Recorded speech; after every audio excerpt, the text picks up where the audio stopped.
Hubba hubba. Thank you, Sidney. Now, you watch yourself, son.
25 or 30 bucks more for a computer. But no, it's not, because we've got an even better question of the day, thanks to Debbie Lander. Yes. She received no warning when the company she was using, PhotoPoint, to store photos of her custom embroidery online. PhotoPoint went out of business. No more pictures of embroidery. They didn't even warn her. They didn't even tell her. This isn't even the harsh part. I mean, It was worse. It gets worse. Imagine, you laugh at people are laughing to hear about embroidery, but what if it was pictures of your grandchildren, or it was pictures of Hey, your don't parents? knock embroidery photos. You were knocking embroidery. Do not knock. Tell them about what happened So next. the company, she calls the company, they say, yeah, you can have your pictures for $25. This was after she'd been paying $19 a year to store stuff online. This was it was not a free site. So, but with the demise of all those free online storage sites, and now, you know, I've got a lot of my images, my photos online at various companies. I wonder, do you trust online storage anymore? Yes or no? Would you put your pictures of your embroidery or your weasels on an online service? 24 hours to book. Go to thescreensavers.com to express yourself. Locked in a the world's safe. largest collection of weasels. In a safe? It doesn't sound healthful. Not the weasels, the pictures of them. Okay. Gee whiz. Tech TV's Big Thinkers, folks. You've heard about that. That's where you get to hear from today's greatest minds today. The Big Thinker, Stanford law professor and author, a man we've had on the show many times, Lawrence Lessig, is on. And Larry's on the phone right now with us on the Screensavers. Thanks for joining us, Larry. Nice to be here. Tonight, you're going to be talking about privacy and copyright crises facing the Internet. Right, and how the lawyers are conspiring to bring the Internet down. It's the lawyers. The lawyers. Shakespeare was right. Wait a minute. But wait a minute, Larry, you're a lawyer. No, and I produce lawyers for a living. That's the worst thing about it. It's kind of my guilty conscience. So, yeah. So why is it intellectual property has got out of control? What's going on? Yeah, I mean, the big push has been to conceive of intellectual property in this extreme way, as if it should guarantee everybody the right to perfectly control how any idea or expression is used. And that's leading to very large corporations being able to control the way innovation happens on the net, which, of course, the original network, you didn't think that was possible, Right. but the lawyers have come in and fixed that bug and now made it completely Clearly the possible. patent process is broken. We read the other day about a kid who has literally got a patent for the process of swinging from side to side by pulling the chains on the swing set.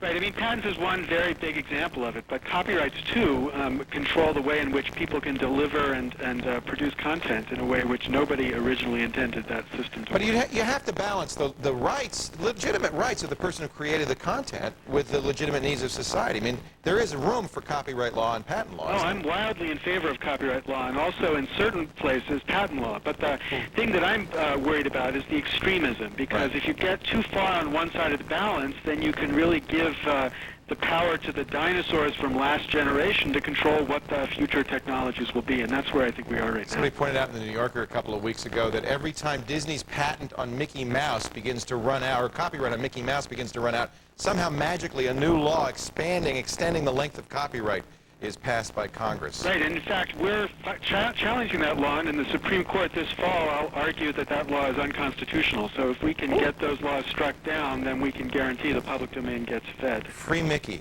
Free Mickey, right. You like that, Kevin? We could take all those Mitnick bumper stickers and repurpose them. Larry Lessig, thanks for joining us. We Thanks for having appreciate me it. on. Be sure to watch Big Thinkers with Lawrence Lessig tonight, 9 p.m. Eastern on Tech TV. If you want to talk to us on air, you got to go through our NetCam host of the NetCam Cineplex. That would be Kat. That's me, all by myself. Oh. To ask your question on the air tomorrow, give us a call an hour before the show begins. The phone number is 888-989-7879, or you can send us a fax at 415-437-5869. But if you really want to get on the show tomorrow and you have a NetCam, you should head on over to the NetCam Cineplex chat room at techtv.com/chat, where I will be looking for you. Yikes. That's a scary thought. Folks, don't move. Megan shows you the newest version of her favorite pop-up killer. It's about the ugliest program I've ever seen, but apparently it works. And coming up next, we're going to talk stories from the early years of hacking and freaking from two of the most infamous hackers of all time. It's coming up when the Screensavers continues. You better stay here.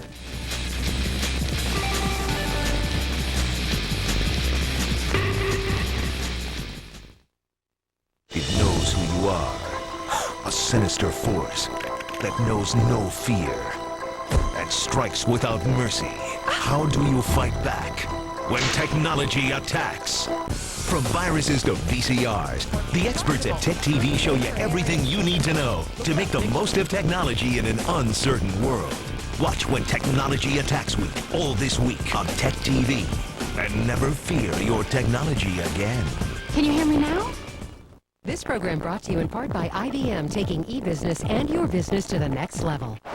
Think of e-business as a game. You got players, you got management.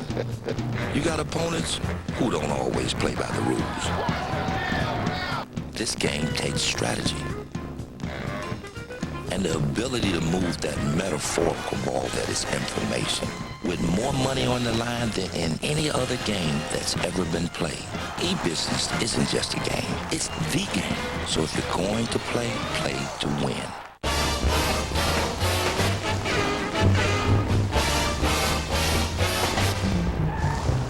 It don't mean a thing if it ain't got that swing. Do-what, do-what, do-what, do-what, do-what, do-what, do-what, do-what. It don't mean a thing if it ain't got that swing. Do-what, do-what, do-what, do-what, do-what, do-what, do-what, do-what. Thanks for saving the spot, boys. From professional grade people to professional grade SUVs. It is not my dream to realize this day.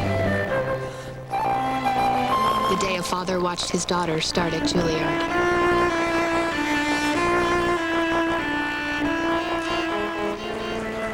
But I embraced that dream with unwavering attention and made it my own, because that was the dream of my client. And that's what I do at Morgan Stanley, one client at a time.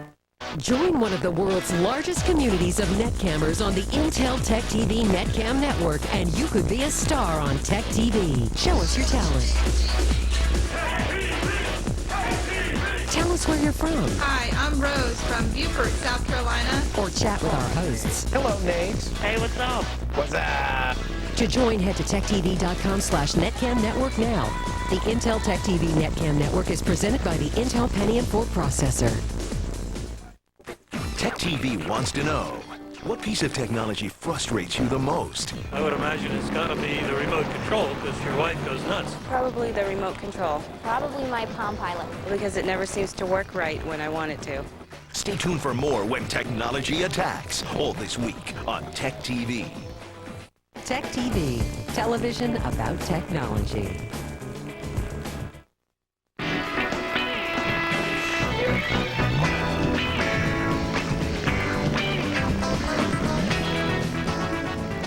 Welcome back to the Screensavers. Today is the first day of Fear of Technology Week here at Tech TV. I'm not kidding. Fear of Technology Week, when tech attacks. So we thought, what better way to start it off than talking to people that put that fear into the CPUs of all of them, computer hackers. Our first guest, reformed hackers, formerly hackers, but really two of the big names that anybody who investigated the field knows about. Kevin Mitnick and John Draper, better known as Captain Crunch. Good to have you. How many, show of hands, how many of you here have done time for hacking? Okay, just checking. Vacation, I call it. Vacation. How much time did you do? 5 years. John, how long? 4 months. You see, you got off light. Yeah. You got off light. Now, John, you started as, you were really a phone freaker, right? Yeah, this was a long time What's ago. phone freaking as opposed to hacking? Basically, it's just with phones rather than with computers. You're hacking the phone network. Yeah, exactly. Yeah. And you did a little bit of that too, right? Yeah, that's how I started. I started by experimenting, by exploring the telephone system, and then when the phone company became computerized, when they moved their switches over from electromechanical into electronic switching, I got involved with computers to learn how to control the switches. What is it about the phone system that attracts smart guys? I mean, we're going to talk to Steve Wozniak later too, also very interested in getting into the phone system. What is it about the phone system? Just the phone system is like a network to be explored. You can communicate with anybody in the world. It's the most elaborate technology we've got. Yeah, it was the most elaborate. It was like a playground. It's just a fascinating thing to explore, and as John will tell you, he was the most accessible. Everybody's got a phone. Everybody has a phone. You don't need a computer. Yeah, right. In fact, you were using things like, you got your name Captain Crunch from using Captain the Crunch Captain Crunch whistle. whistle. Could you do it with just whistling, or did you have to have the whistle to? If you're really good with whistling, you could do it. It was a It took a lot 2,600 of hertz skill. tone. Was 2,600 hertz. Yeah. Yeah. Joe Ingressia was able to do that. Yeah, he was able to. Yeah. To whistle a Other phone people call. could do it. Really? To pick up And the what- phone so- and whistle a phone call. Now this is again with mechanical switches, not the new computer Right. switches. They wouldn't That's work. correct. So what would you do? How would you use that tone?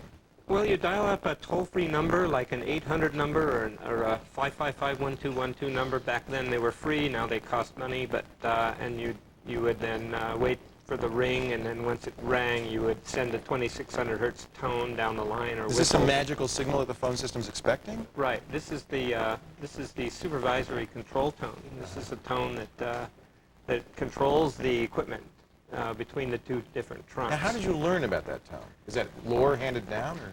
This was sort of handed down to me from blind people that I've came in contact with over a period of time. And actually, if you want to hear some of these tones, you can contact me and email me at crunch@shopip.com, and I'll give you the FTP access to Now, our we should say the main Blue file. Box. Blue Box. You're not you can giving- actually hear the call go through. You're not giving out anything that can be used at this point, none of because this this is stuff, all none of this changed. stuff can be used to make Not in any this illegal country, I don't calls. think. Maybe in other countries. maybe that are- Uganda or somewhere. Yeah, but these numbers have already been fixed, and it take a pretty fancy bit of editing to do anything really bad with it. And it's very educational. It's sound about of 20 the minutes relays. long. It's about 20 minutes long. It's a 70 megabyte WAV file. Oh, how cool. Yeah, what you do is you'd whistle 2,600 hertz, you get control of the trunk, and then you could use multi-freak to route your own calls. I'm not going to give the FTP address out. It'll just hose our website. Yeah. So, of So course, email, I'm what's your gonna- email address, John? crunch@shopip.com. crunch@shopip.com if Yeah. you want to hear that 70 megabyte Just wave. email me, and I'll give you all the details about how you Which can is not get going to help you hack.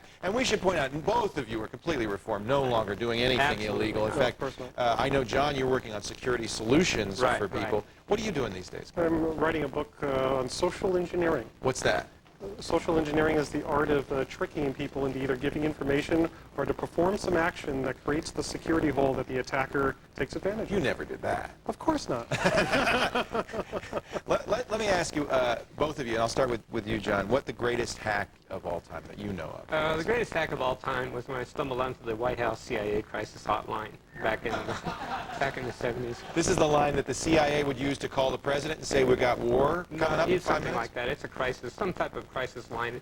It's How'd a you get direct. that? I accidentally found it. I was scanning numbers in Washington D.C. area, and I happened to get this guy on the other end of the phone, which was extremely rude to me, and it basically raised up a lot of flags. And I just said, I got to find out who this guy is." What did he say? He said, you shouldn't know this number. You shouldn't be on this line. Who are you? Exactly. Something to that effect. He Yeah. said, "Get off the line," and Right. so I did a little social engineering, and I called him back up a little bit later, and I told him that this was White Plains for a toll switching tandem, and we had a translation error in your line. What number have we reached, sir? He said, "You reached the White House." And I said, "Thank you That's very social much." engineering. That's social engineering. And if you say enough of that kind of gobbledygook, they go, oh, well, of course, Right. you know what you're talking Because it about. never verify Yeah. that you are who you say you How are. about you, Kevin? But what's interesting is that reminds me of a situation back in my phone freaking days. We found out that we found the telephone number for the Secret Service. They called it White House Signal. Yeah. We called the number, and then we were like joking around with their 800. No, it wasn't an 800 number. It was a direct number. And then all of a sudden, you hear this tone come on the line. It started at a very low volume. Then you hear kerchunk, and the tone gets louder. Kerchunk, kerchunk, kerchunk, and the tone kept getting louder after each kerchunk.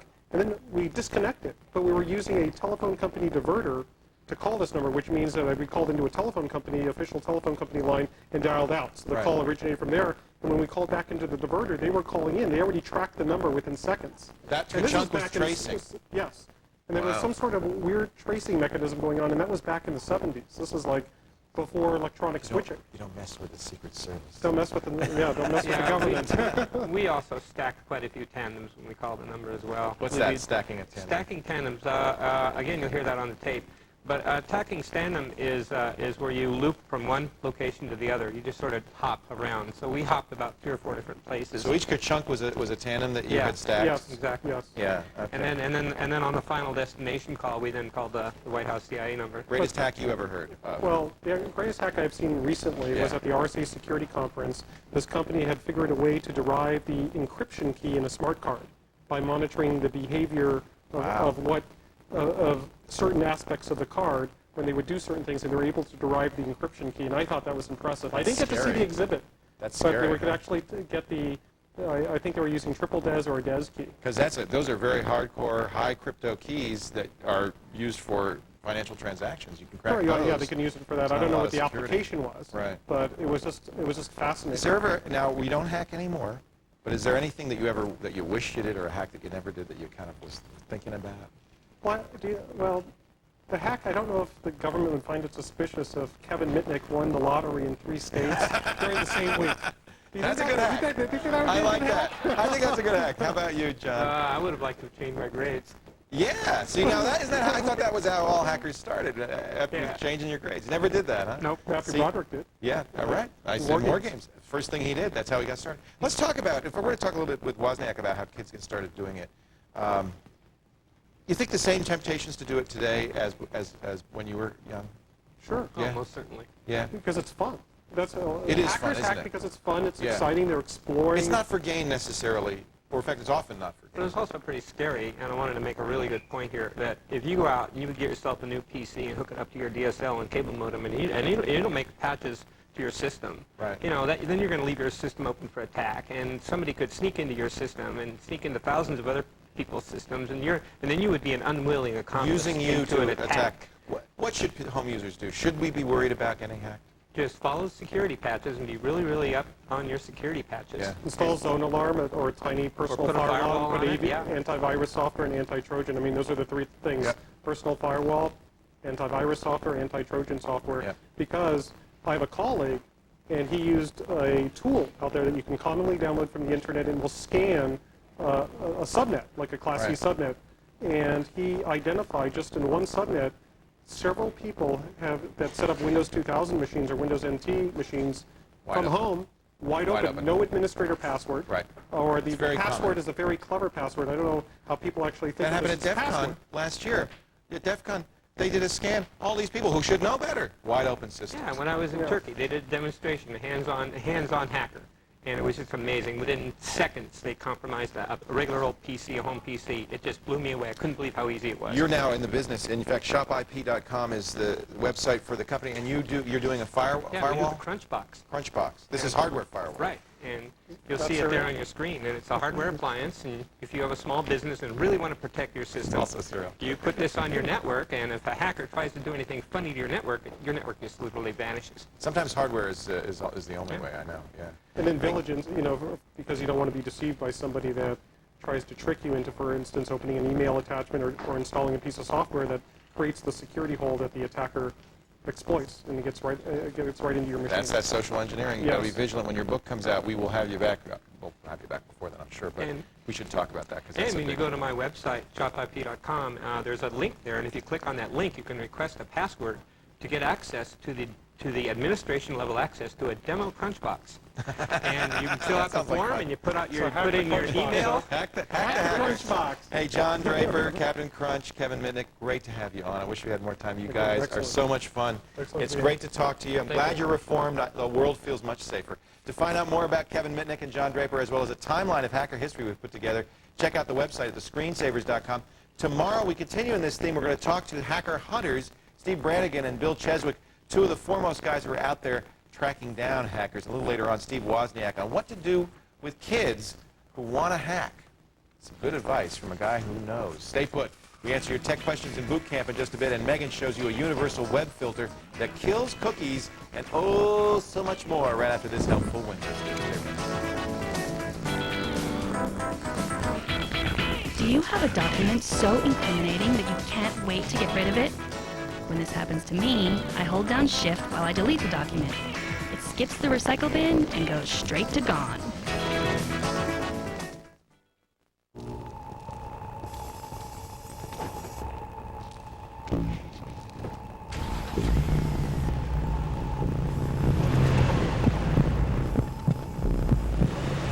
Introducing the 260 horsepower adrenaline pump.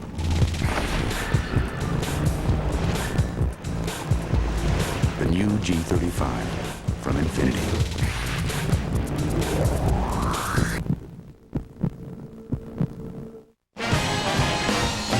Two of a kind. For your information, we're 2 of a kind. That's right, 2 of a kind. It's my observation. We're 2 of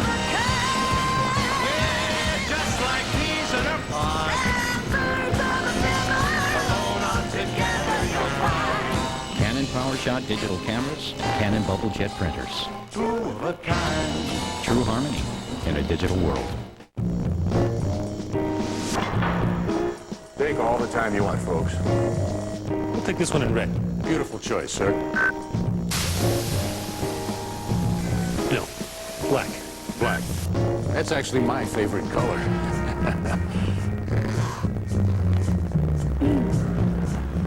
Red.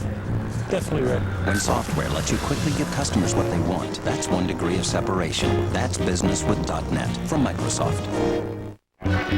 Today's business thought. Global network access? Good. Massive security breach? Bad. Preventing the former from becoming the latter? WorldCom. Want confidence? You'll find the path very clearly marked. WorldCom, the leader in globally managed VPN solutions on the world's most scalable global IP network. WorldCom.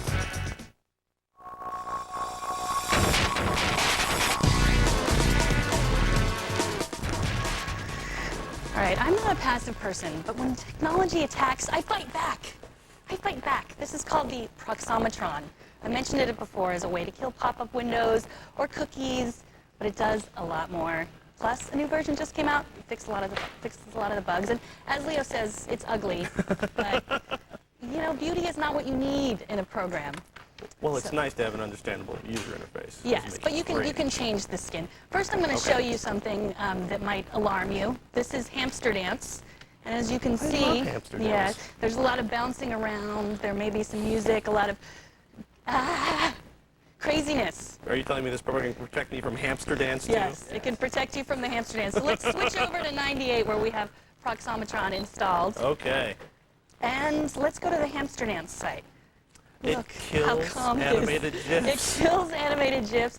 He's very calm. He's not dancing. But, you know, you can still see the good stuff and hear the music to that. Well, that was loud. Was it loud? I'm sorry. And it will also kill MIDI music. This isn't bad. So let's take a look at the program now. No more hamsters. I mean, obviously, if you want to go to the hamster dance. Yeah. You were saying. Stop!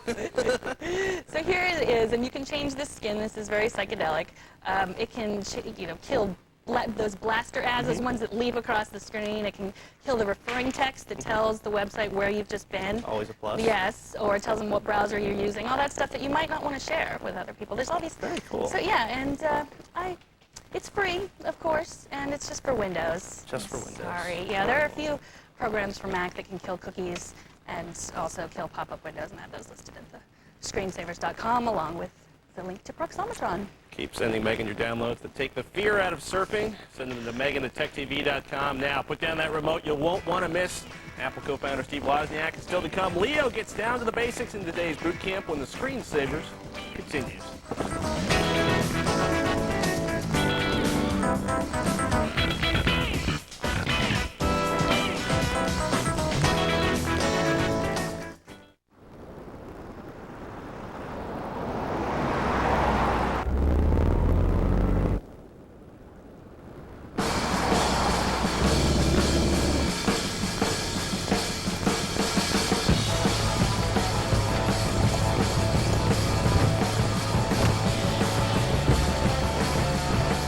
First reconfigurable luxury SUV. Cadillac Escalade EXT. Breakthrough. Thousands of drivers are saving money by switching to Geico Auto Insurance. I'm here with one of them. Hello. You don't want your identity revealed. Why? If word got out I saved so much, people would be hitting me up for money all the time. You through with the milk? Sure, of course. I have to be careful. Geico Direct. A 15-minute call could save you 15% or more on car insurance.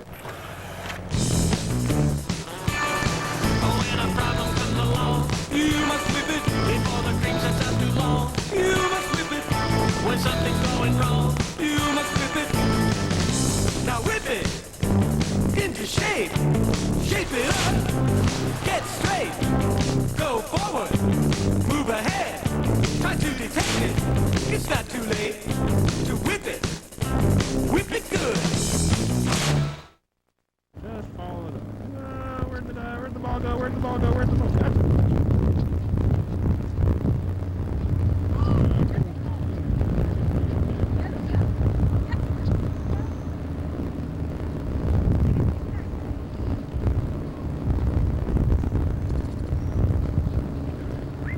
No. Bring the dog, bring the ball back.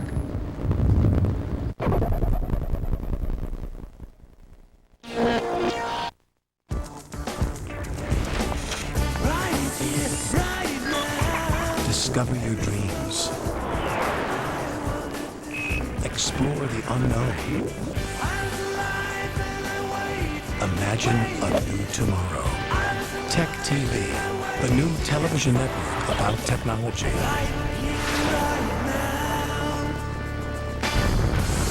Tech TV, television about technology. Tech TV is searching the galaxy for the ultimate Star Wars fan. In Tech TV's Ultimate Star Wars Fan Challenge, where you could win a trip or two to the ultimate Star Wars event, Star Wars Celebration 2 in Indianapolis. You'll get special access, meet LucasArts game developers, and mingle with other Star Wars superfans. Runners-up receive exclusive LucasArts game prize packs. To enter, log on to techtv.com/Star Wars and take Tech TV's Ultimate Star Wars Fan Challenge.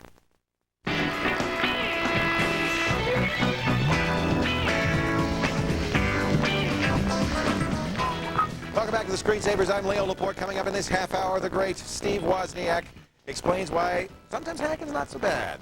Plus, we reveal the best method for backing up your data. We're going to talk all this week about backups, one of the most important parts of security. Right now, it's time for Boot Camp, where we answer your basic computer questions. And as always, Boot Camp, I'd like to start off with a tip, something basic, something you need to know. And as long as we're talking Fear Week, we gotta hit on those, Leo's 5 pillars of internet security, and you heard Kevin Mitnick and John Draper talk about it. Run a firewall, run an antivirus program, make sure you turn off file sharing, very, very important. That's the #1 way people get in. Make sure you don't open email attachments, and back up, and we're going to cover all of those this week. But let me show you that key one, turn off file sharing. Now, it's a little different in XP. We've talked about it, and we've shown it how to do it in Windows 95 and 98, but Windows XP, they put it in a kind of different place. So I want to show you where it is. What you're going to do is you're going to open the network control panel. I'm going to right-click on my network places and select properties. That'll do the same thing. It opens up these network connection control panel. Now, you're going to select the one that you use primarily to get online. In this case, because we're on a high-speed connect, and this will be true for most broadband users, it's local area connection. I want you to right-click on that and select properties there. And you're going to see the various protocols, languages, rules for communication that are enabled. And look, lo and behold, it used to be we just have a checkbox that says, want to use file and print sharing? Now it's actually built in like this, and this is default. By default, it is turned on. Now, I don't want you to turn it off if you actually are on a corporate network where file sharing or print sharing is in necessity. But if you're on a standalone computer, there's no reason to have that turned on. I want you to uncheck that box. You can even uninstall it if you want to be absolutely safe, but make sure file and print sharing is disabled. You can see right now it's enabled by default on Windows XP, on many installations of Windows XP. Turn that off. That's the #1 way a hacker can get into your system, through file and print sharing. All right, that's our tip for today. Troy joins us now on the line from Lynchburg, Virginia. Hello, Troy. Welcome to the Screensavers. How you doing, Leo? Doing very well. How are you? I'm doing good. Okay, what can we do for you today? Well, I'm in the process of building a new computer, and I want to know the difference between the MX version of a video card and like the normal version, like GeForce 4. Right. They sell 2 GeForces, the GeForce 4 MX and the GeForce 4 Titanium high-end. Actually, there's a variety, but the MX is the low-end version. Now, you should understand MX is a marketing term. All right. And NVIDIA in the earlier GeForce cards meant one thing by MX, and it means something completely different in the GeForce 4. And this is very, very important. Actually, really glad you asked this, because I think NVIDIA has done a misleading thing. In the GeForce 2, the MX edition of the card was functionally identical. Had the same core processor, the same capabilities. It was just slower. The used slower RAM. It was about half the speed. Okay? So you save money. It was a lot cheaper. It was less than half the cost. But you got a half speed card, but the same kind of card. They haven't done that with a GeForce 4. Essentially, a GeForce 4 MX is not a GeForce 4. It's a GeForce 3. The core is different. So it's not merely slower, it actually has fewer capabilities. So now, there's nothing wrong with the GeForce 3. In fact, I'm using a GeForce 1, and it's plenty fine for most games. Very few games take advantage of the high-end GeForce 3 capability. Patrick uses a TNT 2 for crying out loud. So there's nothing wrong with an older card. I just want you to understand what you're buying. In fact, I'd rather see you buy a GeForce 3 than a GeForce 4 MX. All right. Okay? And if you really want the top-of-the-line video card, a GeForce 4 is not the same as a GeForce 4 MX. Get the GeForce 4. But I frankly don't think you need it because very few games, no games really take advantage of all that power. Okay? All right. Unless you plan to run a giant 1600 by 1200 display and you want the absolute top-of-the-line frame rates, you probably don't need to spend $300. You know, it'd be cheaper to buy an Xbox than a GeForce 4 card. And you get the whole thing.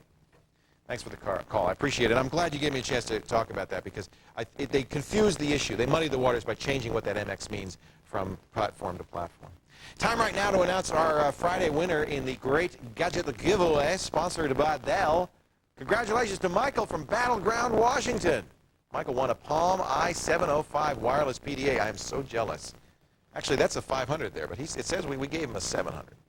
We're giving away Dell flat panel monitors this week, so keep watching Tech TV. At various times, we're going to be showing that winning icon at the bottom of the screen. When you see one, you go to techtv.com, you click on the gadget giveaway link on the website. Now, you can enter every time you see that funky icon in the bottom of the screen there, so make sure you keep watching all day, all night, 24/7 for your chance to win one of those nice monitors. The more you enter, the better your chance to win. Stay with us, folks. The best way for you to back up your data. We're going to talk about procedures in a little bit. And after the break, could your children be learning how to hack? Is there anything wrong with that? Co-founder of Apple Computer, Steve Wozniak, is here to tell us why he teaches kids how to hack. And the Screensavers continues.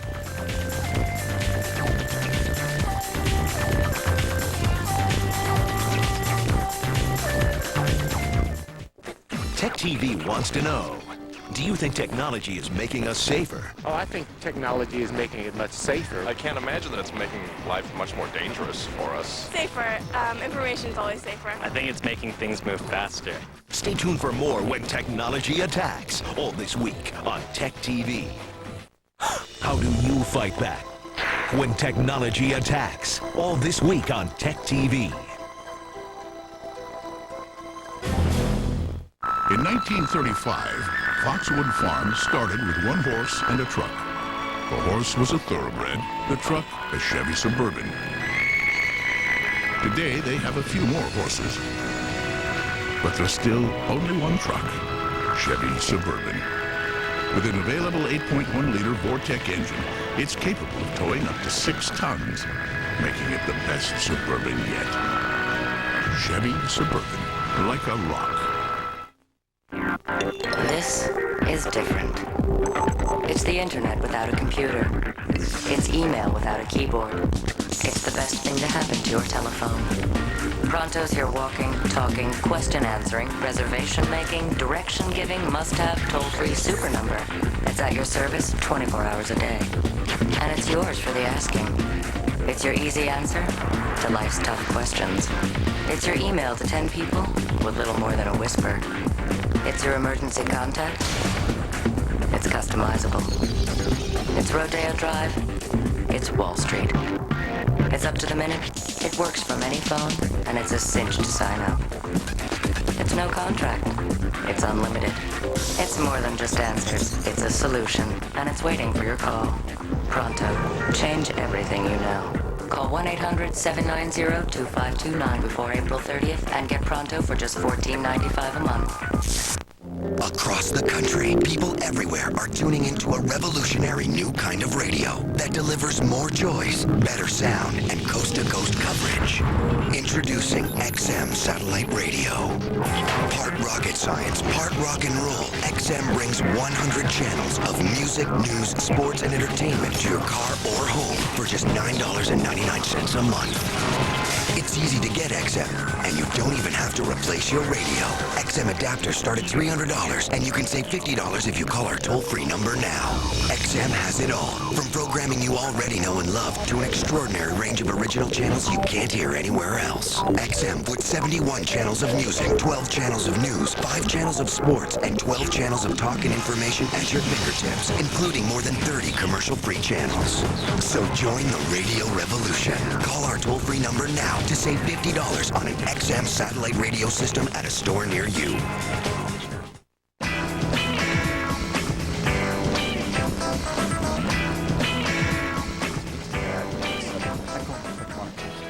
Yeah, exactly. It's a thrill every time our next guest stops by for a visit. He's a teacher, a father, a co-founder of Apple Computers, Steve Wozniak, and he says the number 1 thing that ever happened to him was having a street named after him in San Jose Wozway. Woz, it's great to have you back. You just sit there watching. You know John Draper from way back, right? And Kevin. Way back. I ran into John Draper the year that I heard about blue boxes, tried to find out if they were real, and finally found out to building one and got it. He came to the dorm at Berkeley, and he was unknown. The FBI didn't know him or anything, and Steve Jobs and I carefully put out some seeds, heard from a friend who he was, we got a hold of him. This is while you were students. Yeah. The one year we did Blue Box, and it was John did. He said the most amazing thing was the time he got into the CIA White House hotline, and he called the president Olympus, and he got to talk to the president and tell him some joke about the toilets or something. But you know what? He showed me one time. He showed me a code. And you type in the code, and I did this on my Blue Box, and typed in the number of the FBI in San Francisco, and I wound up listening to them having sensitive conversations about going out to pick up people and everything. You could eavesdrop on them? Yeah, and I would follow him around. He was interesting. I didn't want to get real close to him because he was kind of on that side of illegality, going to get in trouble. Right. You were afraid. You were a good boy. You were afraid of getting in trouble. Well, I was a good boy, afraid of getting in trouble. Yeah, and even on my Blue Boxes, I had this principle. I had to tell my parents what I did. And I had to, and I never made calls to save money. I wouldn't do that. You had an ethical basis. I thought I was an ethical hacker, but you know what? When I look back on it now, I helped other people make blue boxes or black boxes or red boxes, and those people were stealing. So it wasn't 100% as ethical as it should have been. But still, it was interesting. John would take me out to payphones and show me how you could pull tricks after 6 p.m. and get them to dial weird numbers. He doesn't know this, but you hacked him. One time. You don't know this, John. One time. What happened? Okay. So, I sat down, we had our terminals, and I forget, there was a company called Call Computer, and John could call into Call Computer. It was a time-sharing system, and I watched him, and he put his hands on the home row keys, or just above him, and he went, all with one hand. His 4 password. letters. 4 letters. So I sat down, and I tried those 4 keys, and came out with W-E-R-E. W-E-R-E. So I told Steve Jobs, I got his password, and we got it to work, and so we kind of looked at his files, and he had a resume in there. We were going to add a couple of arrests, but we didn't. We didn't do one thing bad. Didn't do one thing bad. Didn't touch anything. Never did anything malicious. What is it about hacking? I asked John and Kevin, what is it about hacking? And by the way, hacking has very many meanings, and I'll use all meanings, which means to program, to work on computers, not just the illicit kind of hacking. Yes, and the funny thing is, those people who work hard to accomplish everything they possibly can on a computer get this extreme skill that very often might lead them into hacking in the sense of trying to get around things the way they are, find weaknesses in systems. That's the skill. It's really related to creativity and humor. Right. And basically, in creativity, you have to find a different way of doing something they hadn't thought of that still accomplishes the goal and gets to the end goal and is productive. And humor's the same way. Tell a story, and then all of a sudden there was a different sideline, a punchline that went a different way, and it's kind of humorous and funny. And the bad side of hacking is, well, if you destroy something, if you cost somebody money, if you use it to make money, you know what?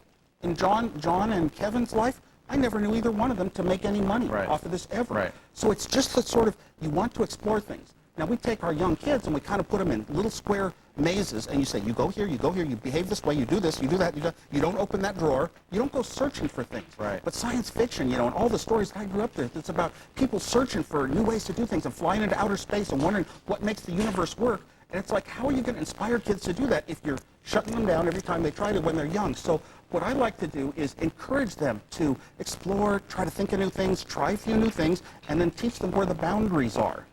And one of the ways I did this was in my computer classes. We got up to the points that we established networks. This was like the favorite day of all my classes every year. And this is what, 5th grade, 6th grade? 5th grade. And I would teach the kids how to turn on the file sharing and share it with some people and share some data. And you have to take a lot of steps. It's well protected on our Macintoshes. Right. And you would basically turn on file sharing, and then all of a sudden you had a name on the system. And I only had 2 rules in my class. One, your computer name had to say who you were.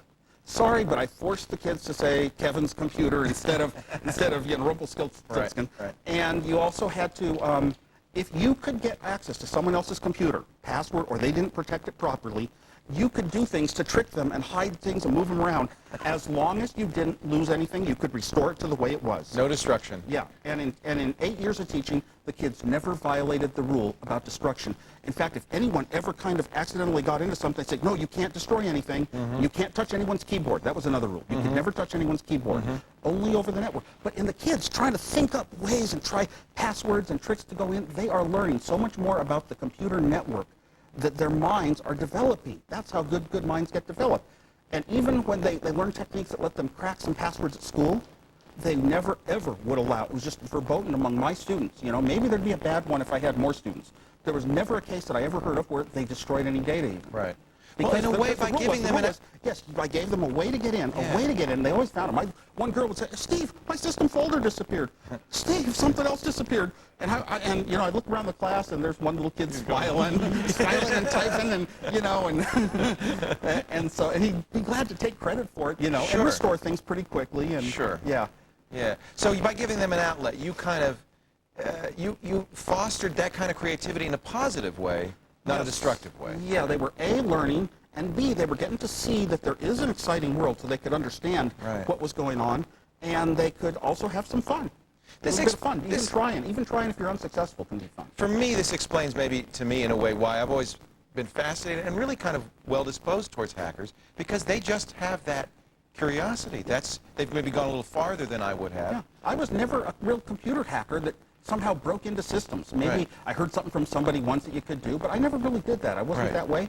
But boy, it sure was, fun to kind of try and think and imagine doing it, but not to destroy anything. And I bet you most really good programmers did a little bit of that. I think they all did. Yeah. Yeah, I think about everyone you talked to that was any good at all has their stories. Yeah. Okay, I've got kids. I got little kids. My daughter, by the way, she's 11 years old. She keeps saying, "What's your password? What's your password?" And I said, "I'm not going to." I left my account open. She gave herself administrator access. So she wants to hack. She's 11-year-old and she wants to hack. What should I tell her? How should I work with her to encourage that creativity, but teach her responsibility as well? It's good to try, but you'll never destroy anyone's data. You'll never profit by it. You'll never cost them money. And let them go. And, I think that they'll wind up like my students all were, which is they'll be proud of the fact that they know what the rules are. My students wouldn't copy software, for free, wouldn't, anything they hadn't paid for. That's really great. Yeah. You gave them a fundamental ethical basis, but then you said, but play. Have some fun. It even came out in later years. It was so strong that they wouldn't even, touch Napster if I didn't say it was good. I love it. Wozniak, you're a role model for us all. I thank you so much for being here, Steve. It's so great to have you back. Maybe there's something we can learn here. Again, I didn't have enough time to tell you a lot more. Oh, man, you're coming back. I know, you still haven't told us that trick, what was the hack you were going to tell us? I'm trying to remember. Yeah, it was a good one. Whatever. It's just an excuse to have you back. Yeah. Keep forgetting to tell us that, will you? So we can have you back again. And they never end. Of course, I had my $2 bills. Did I ever hear about $2 bills? The last time you were here, you did the $2 bill trick on Starbucks, and I saw it on your webpage. There's pictures of it. You didn't? That's what I was going to tell you about. Yeah. Yeah. Well, could you come back and tell us about? Well, your webpage is woz.org. Is that? Sure, yeah, woz.org. And you had pictures of your last visit to the Screensavers, and if you go there, you'll see him doing the $2 bill trick to us at Starbucks. But nobody got hurt. Lots of fun. Of course not. They got their money. Go to our website if you want to have a good, healthy way to teach your kids to hack. Steve's got it there called How to Hack at thescreensavers.com. Coming up next, we all know that backing up your data is important, but how do you back up everything? You only back up a little bit. He's going to pull out a $2 bill, I can tell. We're going to show you the best way to back up when the Screensavers continues. But first, here's Megan. He prints it himself with another wonderful web tip. Listen up, AOL Instant Messenger users. Pay attention to your privacy settings. You can block all unsolicited messages to protect your sensibilities and your time. So we're expanding our e-commerce site. Traffic's growing, huge market. We needed more servers, more bandwidth, more everything. And we had to hit quick. Buying servers and co-locating wouldn't work. Too slow. Who has 6 weeks? You know who I called? Rackspace. Because Rackspace Managed Hosting does it all. I called Rackspace and boom. Next day, our site's up on managed servers in their data center. Totally secure, no hassles. And they supported us 24/7, guaranteed. No long-term contracts, no equipment to buy, no nothing. Look, if you need web servers with serious bandwidth, and especially if you need web servers fast, you need to call Rackspace right now. You'll be on the web, same day, instantly expandable. 1 server or 20. Check them out. Call 1-800-961-2888 or go to rackspace.com for the whole story. Rackspace, it's how you get web servers now.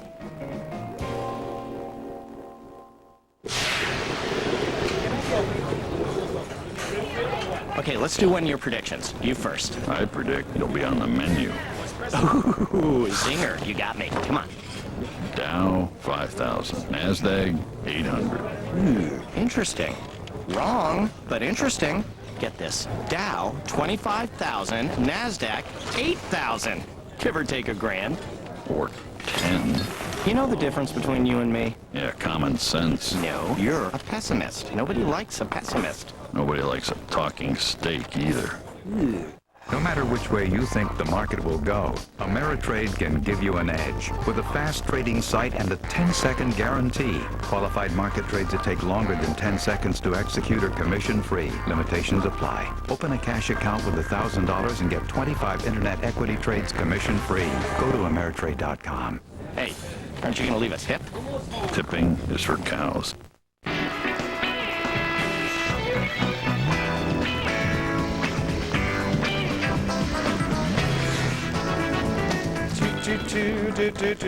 You got one right here. It's called Backup. Let's talk about, today is part 1 of 3 segments to show you how to back up your information. And remember I told you the 5 keys, the pillars of security.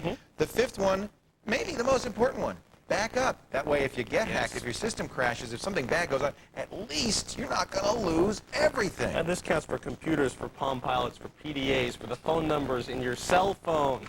If you lose it, it's gone if you don't have a backup. And of course, we speak from bitter experience. Yes. We've all lost data, you probably too. And why don't we learn? You got to make copies. Now, we're going to talk today, we have a 3-part segment. We're going to talk methodology, we're going to talk software, and we're going to talk hardware. But let's start with methodology, because in order for any of this to make sense, you've got to understand the backup basics, the methodology of backing up. In a corporation, and most of us have this, the experience that we have of backing up is from this. In a corporation, they back it all up. Right. They back it up on high-speed tape, and there's a simple reason for that. When time is money, when the speed with which you can restore your systems means you're going to save money, then you're willing to spend extra money and time to make sure that you have a full, complete backup. That may not be true for the home user. There's a trade-off between the amount of money and time you spend on backup and the need for an instant restoration. Conversely, though, a giant corporation may be trying to store up data for 3, 5, 80,000 people scattered around the globe. They're putting it into, secure bunkers in places where they don't expect nukes to go off. It's a little overkill for the home, but the same basic ideas, the methodology applies. Rule number 1 of backup. Back up that which you have no other copy of. That's pretty simple. What could this include? If you don't have a copy of it, back it up. Well, it means you don't have to back up your Windows operating system, because you probably have your Windows disk. You should have it. You better have it. You don't have to back up your applications. You do have to back up anything you created. You have to back up your data. That can mean everything from your checkbook data to your word processing documents, things you may not think of. Your favorites, your bookmarks from your Internet Explorer or your Netscape Navigator, your cookies you may want to back up if there's passwords in there. You may want to back up saved games if you're a gamer. Boy, I mean, you spend 80 hours getting to the final scene of Alice and your system crashes. That's pretty much the worst thing that could happen to you. So back up that saved game as well. Now, there's 2 ways to back up. One is to use specialized backup software. I'm showing you the backup program everybody has with Microsoft Windows. It's called Microsoft Backup. And like all backup programs, you have a choice between backing up everything or backing up selected files. And you can choose what you're going to back up. And what it's going to do, and this is true of most backup programs, it's going to make it one big, massive honking file that has everything you told it to back up in it. Now there's advantages to that. It's a little faster, it's smaller, it's compressed. The disadvantage is you can't check it to see if your file is in there. You're relying on the verification routines built into the backup software. That always scares me. Scares me. I've had bad experiences with backup software that I was going along blissfully backing up stuff, and it turned out it wasn't any good. So these should all have verification routines. You should run the verification routine. Personally, that's one kind of backup. I like the backup that's file level backup, which means I have a second hard drive, or I have a zip disk, or I have a CD recordable, and I copy the stuff there. Then I can see if the files are okay. How often should we back up? You should back up the key on that is pain threshold. You should back up often enough so that the amount of pain recreating whatever happened in the time since you last back up is at a level you can take. Case in point, if you're a salesman and you're making 30 phone calls a day, you may want to back up those call logs every day. Yeah, or more often. Exactly. If you're writing the world's greatest novel, you're going to back up every few paragraphs unless you're willing to rewrite those paragraphs. It's the threshold of pain. You're always balancing the pain of backing up, and I admit it's a pain. Nobody wants to do it, with the pain of what would happen if you lost that data. When one outweighs the other, that's time to back up. Only you know what that is. I personally, I back up daily with an automatic program we're going to show you in a couple of days, and then on a monthly basis, I make a full back of everything on CDR, and I keep those CDRs so I can go back in time, which is a wonderful thing to be able to do. One last crazy question. Do you store them in your house? Do you bring an extra copy to a friend's house? Very important. Patrick brings up the most important thing, offline backup. What good is it if you back everything up, it's sitting next to the computer, and the computer catches on fire and the entire table burns up? You lose it all. Get that data offline, take it to work, take it to a friend, so you have a copy somewhere away in case the worst should happen. We actually have a tutorial that covers all of this stuff online at thescreensavers.com. I wrote this, and it's the basics of backup, things everybody needs to know, including a checklist of important files that you might forget to back up. Tomorrow we're going to show you what you back up to, everything from floppy to zip disks to CDRW to the high-end stuff that the pros use, digital tape, and then in a couple of days we'll talk about the software to use. And don't forget, it doesn't work if you don't actually back up. You gotta do it. Stay where you are. Still to come on this very show, Martin sits down with singer Josh Groban and producer David Foster to talk about the evolution of tech in the music business, plus see the scariest music videos on the web, and Mad Magazine's head writer Dick DeBartolo is in the studio to show off his favorite food gadgets. All that and more as the Screensavers rolls on. Rolls on.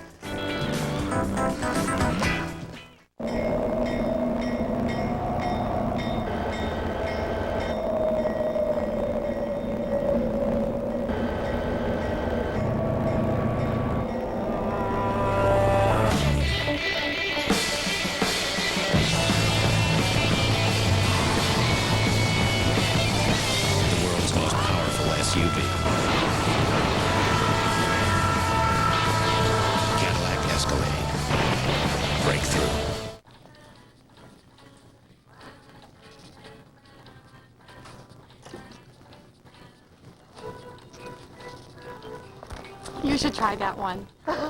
I've used it for years. Thank you.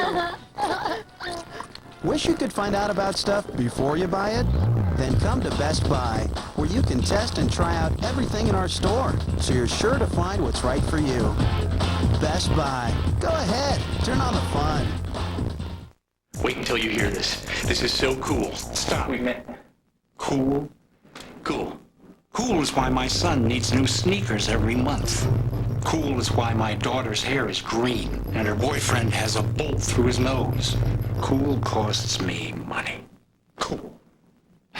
You were saying? This online purchasing system could save us millions. Millions? Cool.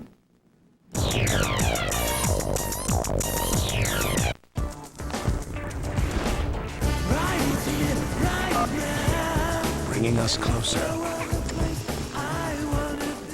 making us stronger, impacting our lives in remarkable ways. Tech TV, the new television network about technology.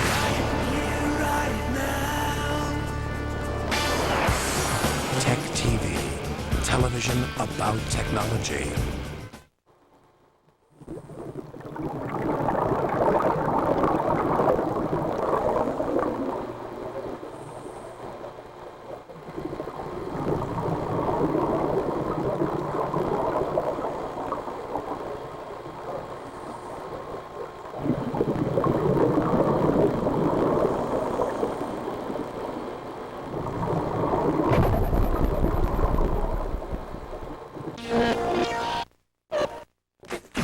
TV wants to know. How do you protect yourself from computer viruses? Running an antivirus program like Norton has helped me personally a lot. I have Norton. Just buy Norton antivirus. At work, we use Norton antivirus. Stay tuned for more when technology attacks, all this week on Tech TV. How do you fight back when technology attacks, all this week on Tech TV?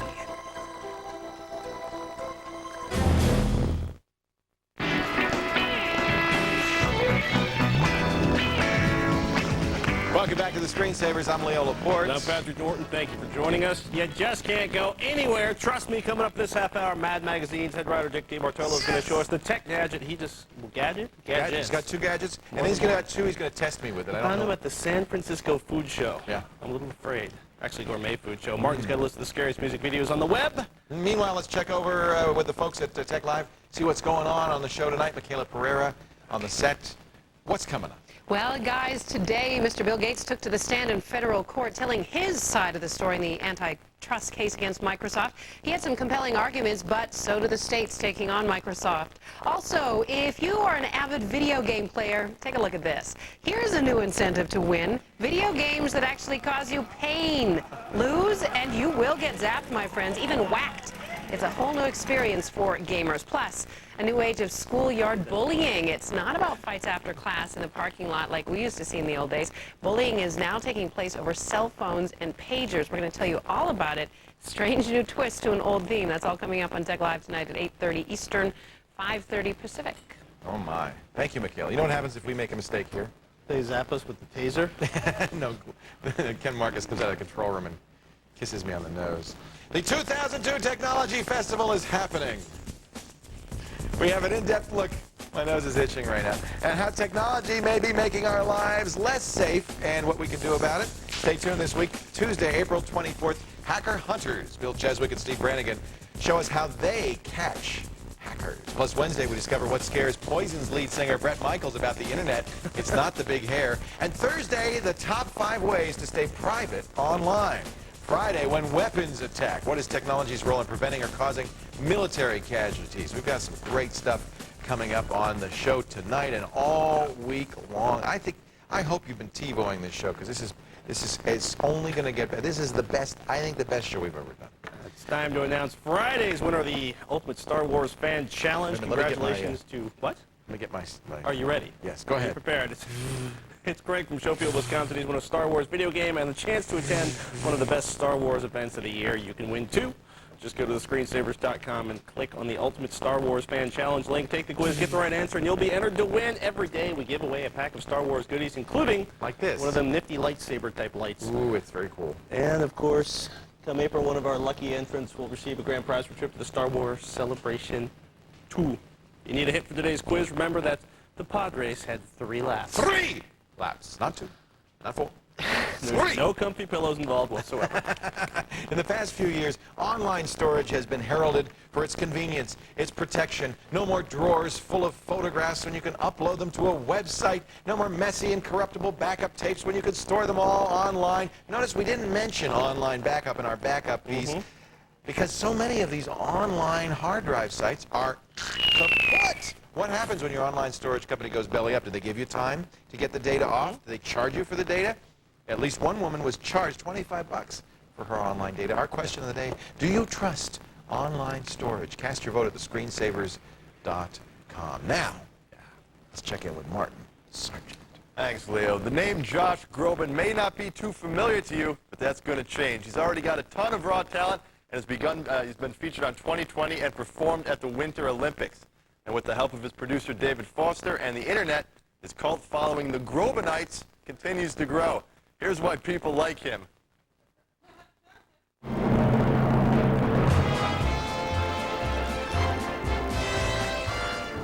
Un posto dove scoprire il mio cuore, sapere se lui può amarti o no. Singer Josh Groban and producer David Foster, let's chat. Ooh, let's do it, yes. Now, for anyone who's been out of touch over the past year or so, why don't you describe for us the music that you've collaborated on? What is Josh Groban? How does it sound? What is, who is, where is? I would call it pop music with a classical influence.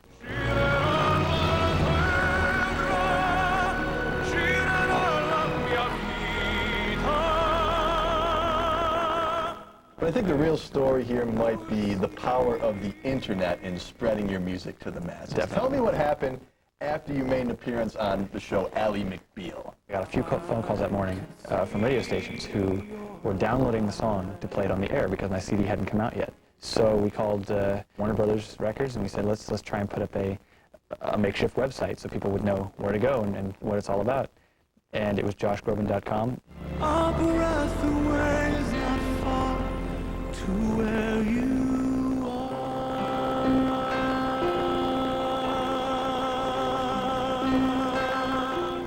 David, you're an unbelievably successful producer. Over the past 2 years, music that you've produced has been #1 on the Billboard charts 25% of the time. And tell me about how the technology of music production has changed in that span. When you think about 10 years ago, I did the Natalie Cole, Nat King Cole record and put the two voices together. When I think about that technology and how we had to use the harmonizer and tape and all that, and now it's Pro Tools, it's typing, it's, you know, truly you can make a hit record in your bedroom with Pro Tools, with a computer. It's pretty astounding. David Foster, tell me about Tonus.com. This is a company that's, Josh knows all about this company, started by Carol Bayer Sager, myself, and Babyface, and we wanted to help identify talent that could otherwise not get heard. So let me get this straight. This is a place where I could go if I did have a good set of pipes? Not you. So by invitation only? Or could I just go there and submit a track and then you're going to listen to it? Yeah, and we put up challenges where, you know, we put up a track and you write, we get 400 people writing to the same track, and it's amazing. If you were to write a song about two plump guys who talk about technology, how would that flow? Would it be more of like a rock song or a ballad? What do you think of that? Well, I'm, you know, made a living on ballads, but it's called Tenacious D, I think. That's Tenacious D, yeah. That's good. Yeah. Can I teach you a song that's popular on our TV show? Maybe you could. Please do. All right, let me just slide over here. Wow, this guy wants to be on camera. Here's how it goes, all right? Here's how it goes. All right. Hey, Patrick, you're so hunky. Hey, Patrick, cute like a monkey. I want you to sing that. Can you do that? Maybe a beat. Yeah. Hey, Patrick, you're so honky. Anyway, hey guys, it has been a pleasure. Yeah. And I don't know, you heard my pipes there for a second. You think I have a future? You think you and I could collaborate? I could be the next Josh Groban? I think out of all the singers I've ever heard in my life, you're one of them. All right. Well, email me. Okay. Be sure to check out joshgroban.com because you can stream his entire album, every song. Wow. Pretty cool. Megan, anything new on the website? Yes, we have our message boards, and you guys should check them out and post. And at the end of the show, we're going to read some postings from them. Also, the Super Geek Challenge this week is all about military tech, and I wanted to say a congratulations to Lewis from Dover, Delaware. He won a T-shirt and a Tech TV Technology Survival Guide book. One more thing is last week I showed a program called Stretch Break by Paratechnologies, and it was $44, and they said for Tech TV users, it's going to be only $15. So if you were scared by the $44, go and check it out. It's very ergonomically correct. Makes you want to stretch. Leo? Not that kind of stretching. Coming up. Martin did a little research and discovered a few music videos on the web, well, that aren't quite David Foster material. Frankly, they're scary. Plus, we hear from TV's GizWiz and MAGA Magazine's head writer, Dick DeBartolo. I'm so excited about that. When we come back, you stay right here.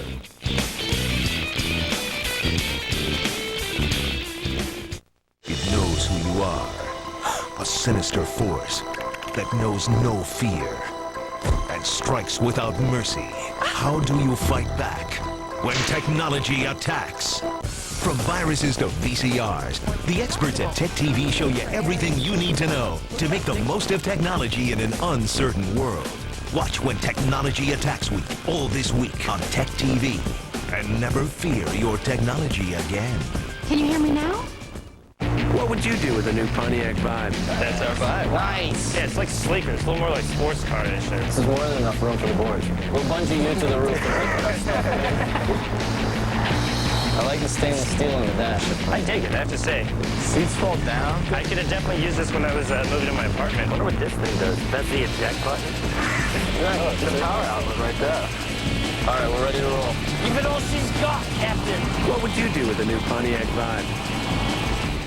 Every garden hose ends up in the same way, tangled, trampled, or torn. Hi, I'm Pat Murphy-Stark for the Invention Channel, here to show you a revolutionary new garden hose. It's the new Roll-A-Hose, the compact, lightweight garden hose that rolls up to store on its own reel. Look, ordinary garden hoses are rigid and heavy. It's a job to store them. But watch this. Roll-A-Hose lays completely flat, just like the hose from a fire truck. But when you turn on the faucet, the water flows freely. It's flexible, so it rolls up neatly, completely.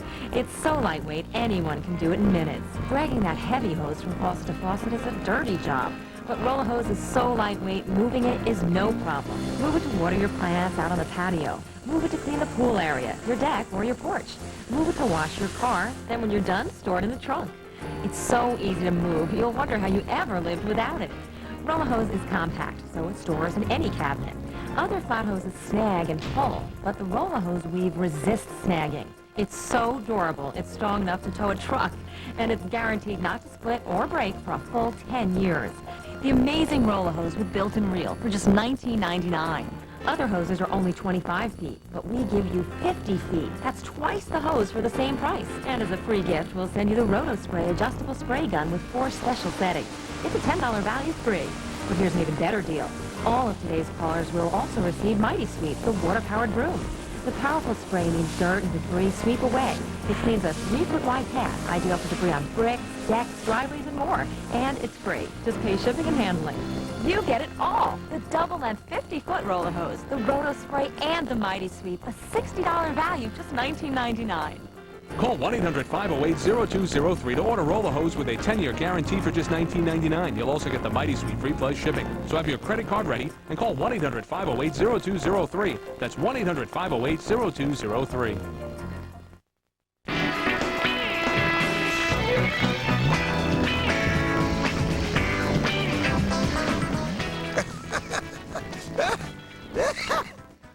My next guest has been a head writer for Mad Magazine for 35 years. He's still doing it. He also shares his gadget expertise on ABC's World News Now and various other shows. In fact, you did how many times on Regis and Kathy Lee? And you've been on there. I've been on a few times, yeah, but nothing like 100. That's amazing. That was in the Kathy Lee era? Exactly. Yeah. Exactly. And you're in town for what? What have you... The Gourmet Show is in town, so I'm getting gadgets to bring back to World News Now. Now, you still do Mad Magazine? Oh, I'm in every issue of Mad for 35 years. I'm sick of it. Well, we're not sick of it. Okay, good. I think this is, you know, I was telling Dick, I didn't say it, by the way, Dick DeBartolo, welcome. I was telling Dick, when I was a little kid, I would save up my pennies and I would go to the drugstore because I didn't have enough money. I gave him back his pennies. I want the pennies back. I want it back. And it is still, when I look at the issues from the 2 or 3 years that I read Mad religiously, it brings back such... A fan, the 2 or 3. Yeah, well, I grew out of it. You know, my kids bring it home. My kids bring it home now, and now they're reading it, and it's pretty amazing to think how this has come around. How did you get started at Mad Magazine? I sent them an article, and you know, if anybody can submit to Mad, but you have to send a big self-addressed stamped envelope in case it's rejected. So they can send it back. Right. 3 months later, I get back my big envelope. I'm very depressed, and I thought, well, maybe a handwritten reject. Right. And I open the envelope, and it's stuffed with cardboard, and scribbled on the cardboard says, "Ha ha, thought you were rejected. Stapled to this cardboard is a check. We bought your piece." They bought your first... How old were you? I was 15. 15? Yeah. And how old were you when you started? No, there's no competition here. 15. Speaking of no competition here, your lightsaber is just one color? Yeah. Ta-da! Oh, I'm jealous. Yeah. He's got a multicolor. Where'd you get that? And it's a pen, too. Oh, well, never mind. I mean, aren't gadgets free? Aren't we always competitive? Gadgets are great. Now, you're in town for gadgets for the Gourmet Show. Gourmet Show. But the Gourmet Show, it's a little more expanded than gourmet. For example, this was at the Gourmet Show. All right. What do you think that is?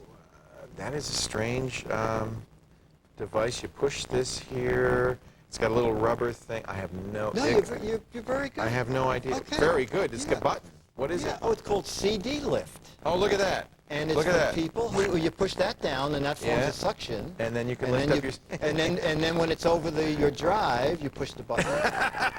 CD lift. That's great. That was at the food show? That was at the food show. There was all right. things. Oh, I'll be darned. Look at and that. at the toy show, for example, for some reason, the toy show had a lot of other stuff. This is one of my favorite things. Tire flies.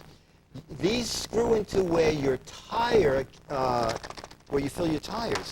And as you drive, they will make a complete circle of light. It will make your lightsaber look like nothing. And they'll drive people crazy as you go down the road. Yeah, but they're really neat. Wow. Those are called tire flies. So these go on the... it screws onto the air valve. The air valve. Right. And I've brought back a little bit of B-roll. All right. This is from the fancy... Well, actually, it's D-roll. The quality is D-roll. D-roll. Right. The grade is D, but the... And a couple of gadgets I found at the gourmet show that were too big to drag back to the studio. Let's take a look. Let's take a look. Dick DeBartolo at the Gourmet Food Show. Okay, now this is your... What is that? That is your mega backyard barbecue pit. This Wow. guy runs on propane or regular gas. Wow. We were doing a cell phone test at the same time. That guy's about $2,200. Wow. But if you have a... You put coal in there? That's a gas grill. It's gas Yeah, fired. yeah. It can be propane or you can hook it up to That is regular from gas. Evo, the Evo flat is top the name of the grill. company, But that yes. doesn't have the narrow bands. No, so I do you're that gonna- with a magic marker. Okay, you draw that afterwards just to give it the authentic grill look. Exactly. And What then there else? was another guy from Lentech, and this is a very clever idea. This is not going to be out until the end of summer. And this is, it's called Knife Keeper. And what you do is you put the knives in there. Several things happen. It uses ultraviolet lights to kill the bacteria. That's good. It dries the knives. There's a locking device on the side so your kids can't pull the knives out. There's also a kitchen timer built in. And it comes with the knives, and it washes and dries. And it's going to be about $100. Do you cook, or is this just something? No, I microwave. You like gadgets, though. so. I love gadgets. I Yeah. have about 15 to 19 different gourmet gadgets, but all I can do is microwave stuff. Your house must be filled with all this It is stuff. floor to ceiling. I have every conceivable gadget since I started with Regis. The sun spritzer, which you take to the beach, and every 30 seconds you want to be spritzed with water. You said spritzes. The doggy doorbell, the cat finder. Oh, you must have it. I don't have anywhere near that kind of stuff. Can you pick a couple of like your all-time favorites? My all-time favorite thing is a $12 device called Nap Timer. Nap Timer is a little clock that if you want to... Is this do you it? nap? Yeah. Do you nap at all? Okay. I don't have time to nap. Okay. I wish I could nap. All right, well, Nap Timer is very simple. All you do is you push it once. You can now nap for 15 minutes. Let me show them. Oh, they got it. I'm Yeah, sorry. All okay. right. And if you want to nap for a half hour? And what does it do? The alarm goes off? The alarm will go off, but what's great, it hasn't unset your morning alarm at all. That's still there. That's still there. Yeah, so it's great. And I carry, my MP3 player in my pocket. Like, The man's loaded for bear. Hey, I love Mad Magazine. Great. He's read it for 2 years. I'm going to read 2 more years of it. Okay. You actually have written a memoir. It's called Good Days and Mad. Good Days and Mad. And this is in bookstores it's all right now. about the crazy way that William M. Gaines, founder of Mad, ran Unbelievable Mad. guy. No secretaries. This will just give you some idea of how William B. Gaines ran classy Mad Magazine. He would come in one day and he filled the water cooler with white wine. He was just dear. He was just a crazy person. What fun. And you plan to stay It's there like for... Tech TV. Yeah, it is good. Not quite. Paul, can you put some white wine in the water cooler?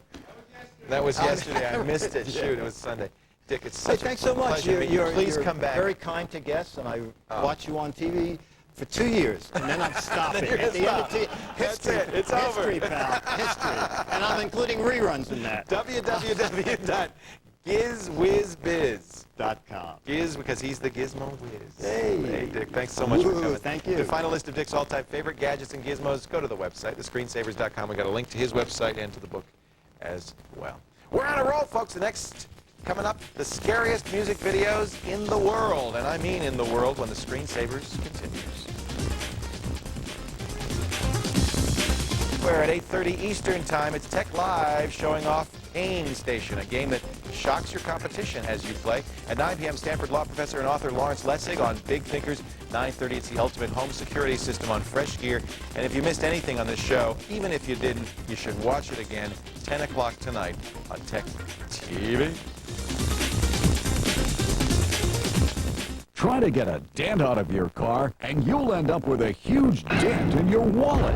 Introducing Twist-A-Dent by Ding King. It's the do-it-yourself dent and ding remover with professional results. Simply apply this special bonding agent to the super strong dent puller and place it firmly in the middle of the dent. Now, fit the pulling bridge over it and twist on this special wing nut. It's like dialing the dent away. You have to see it to believe it. Like magic, the dent is gone. Use a drop of this solvent to wipe away the bonding agent. And look, your car is like new again. You can't even tell it was ever dented. They have got to be kidding. The body shop wanted to charge me hundreds of dollars just to take out a few dings, and I did it myself in just a few minutes with Twist-A-Dent. This dent is a doozy, but don't pay a fortune to have it removed. And why risk a higher insurance rate? Not when you can remove it so easily with Twist-A-Dent. Just turn the wing nut and watch that awful dent disappear right before your eyes. It's gone in practically no time. Who could have believed that fixing a dent could have been so easy? And it hardly took any time at all. Twist-A-Dent, it's great. Big dent? What dent? Now you see it, now you don't. Twist-A-Dent works on any finish, on all these makes and models. You get the electric bonding applicator, the special bonding agents, 2 different dent pullers, the pulling bridge, the special wing nut. Everything you need, all for only $29.95. And listen, use the Twist-A-Dent on your toughest dents. If it doesn't save you hundreds, even thousands of dollars, return it for a prompt refund. So don't delay. Order your Twist-A-Dent now. To order your Twist-A-Dent for only $29.95 plus $5.95 shipping and handling, call 1-800-318-0606. That's 1-800-318-0606. Or send check or money order to Twist-A-Dent, 2 Morgan Avenue, Norwalk, Connecticut. But for fastest delivery, have your credit card ready and call now 1-800-318-0606.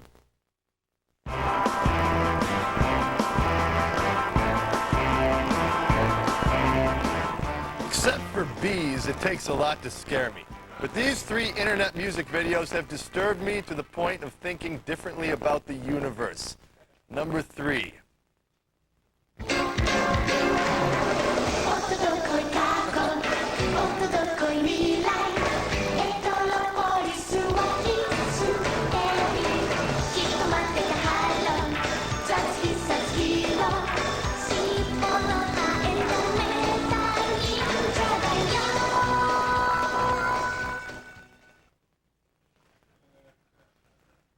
Number 2.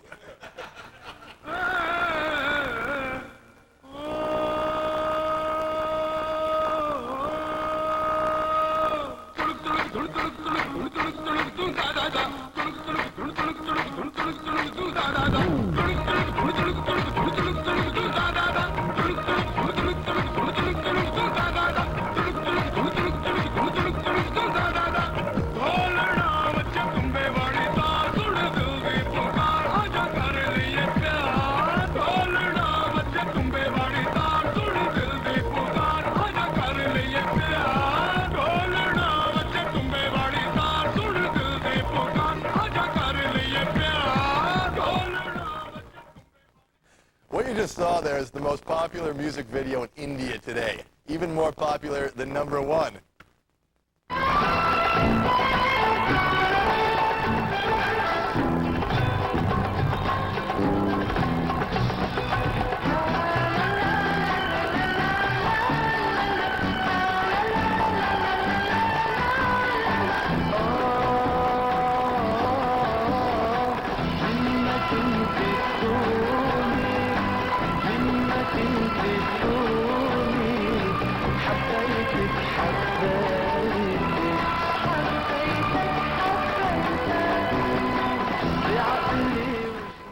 If you want to watch these videos in their entirety, you can get directions to them in my article at thescreensavers.com. Megan, do you have the preliminary results of the poll? Yes, I do. The question was, do you trust online storage? And right now, 10% of you still trust it, and whole 90% of you do not. Still got 24 hours to weigh in on that. And now it's time for the instant message quote of the day. Joey J says, free your mind, and your OS will follow.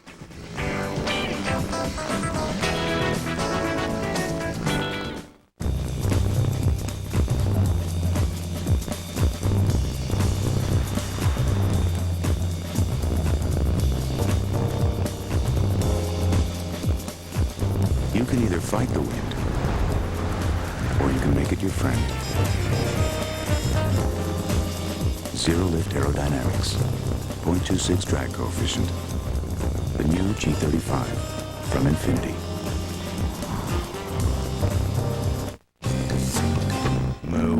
For an incredible bargain on a computer, just call 1-800-GATEWAY. Because right now, you can get a Gateway 300 SE desktop fully loaded with an Intel Celeron processor, 128 megabytes of memory, and a monitor, all for just $599. That's right, a Gateway computer with a monitor for just $599. But hurry, this deal won't last forever. So call 1-800-GATEWAY today.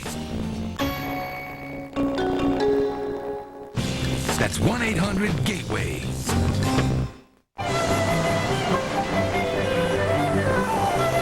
It was not my dream to realize this day. The day a father watched his daughter start at Juilliard.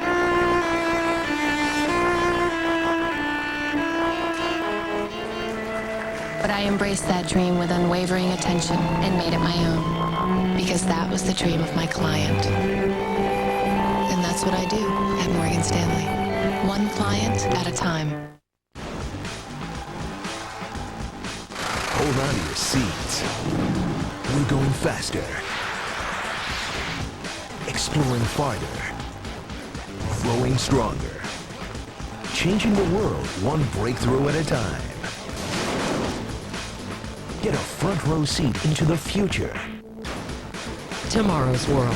Weeknights at 6:30, 5:30 Central, only on Tech TV.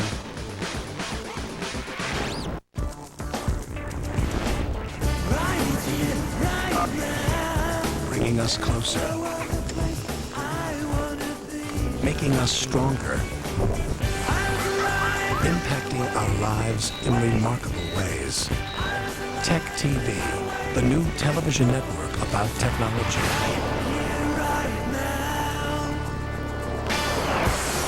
Tech TV, television about technology. Tech TV wants to know, what piece of technology frustrates you the most? Probably the computer. My dial-up internet connection, I'd say, probably. Now VCR, since DVDs are in. Believe it or not, cable TV. Stay tuned for more when technology attacks, all this week on Tech TV. In a Tech Live exclusive, see the new video game that actually shocks its players. Tech Live, coming up on Tech TV's Technology Festival.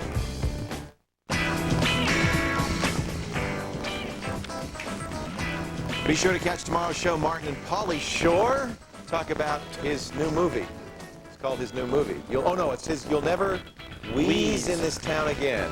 Must be something the kids say. Plus, hacker hunters Bill Cheswick and Steve Brannigan on how to catch hackers and hardware way solutions for data backup. Part 2 of our data backup series. That's all on tomorrow's show. We were going to do flashing your BIOS. Maybe can we get it in tomorrow? I want to do it because I want to show you how to flash the BIOS. We will do it. The instructions are up on the webpage. This week. We'll get it in this week. Yeah. Somewhere we're sneaking it. And now people we have to watch those videos. Which videos? You didn't see Martin's videos? Oh yeah. We got on our screensavers message board from I'm a Bean. What are the results to Friday's hack challenge? We didn't mention that, did we? And that's because the only result we know of is that Kevin is out sick today. I don't know if that's related, but nobody, as far as I know, certainly nobody was able to do what we asked of you. Right. We for those who didn't watch on Friday, we set up 2 computers, gave you their internet address. One was Mac OS 10, standard stock issue with all the system upgrades. Same thing with Windows XP. We said all we ask you to do is to hack this machine, put a folder on the desktop with your contact information inside, and we'll send you some, whatever. Some swag. It was not hacked, though. Nobody was able to do that. Well, the first thing was somebody actually decided to hit it with a denial of service attack, which is an obvious sign that you can't read or listen to the directions. Right. Well, it may be now, and in all fairness, it may also be that thousands of you started immediately sniffing all the ports, or you ran a full Nmap scan, and if 1,000 people did that, it would effectively be a denial of service. So, but in effect, nobody could get into that machine, or at least only a few people get into that machine. So it really wasn't a fair test. I think we need an OC3 next time. That's going to be the key to this. I think we need an OC3 every time. I think you're right. I want to give Linux a try, says Platinum Dragoon, also on the message board. I'm planning on doing a dual boot with 98. I know how to dual boot, but I don't know where to get Linux. Can I still download a free copy? Mandrake kind of changed the rules by asking people to join the Mandrake Club. But just go to linux.org and you'll find lots of free distros online. And you did, man, last I checked, you didn't have to join the club. They just would like you to help them out. That's it for this edition of the Screensavers. I'm Patrick Jordan. And I'm Leo Laporte. Thank you for joining us, and thanks to our great guests. What a show. Kevin Mitnick, Captain Crunch, The Woz, Dick DeBartolo, and for the rest of you, get on out there and compute. We'll see you next time. Bye-bye.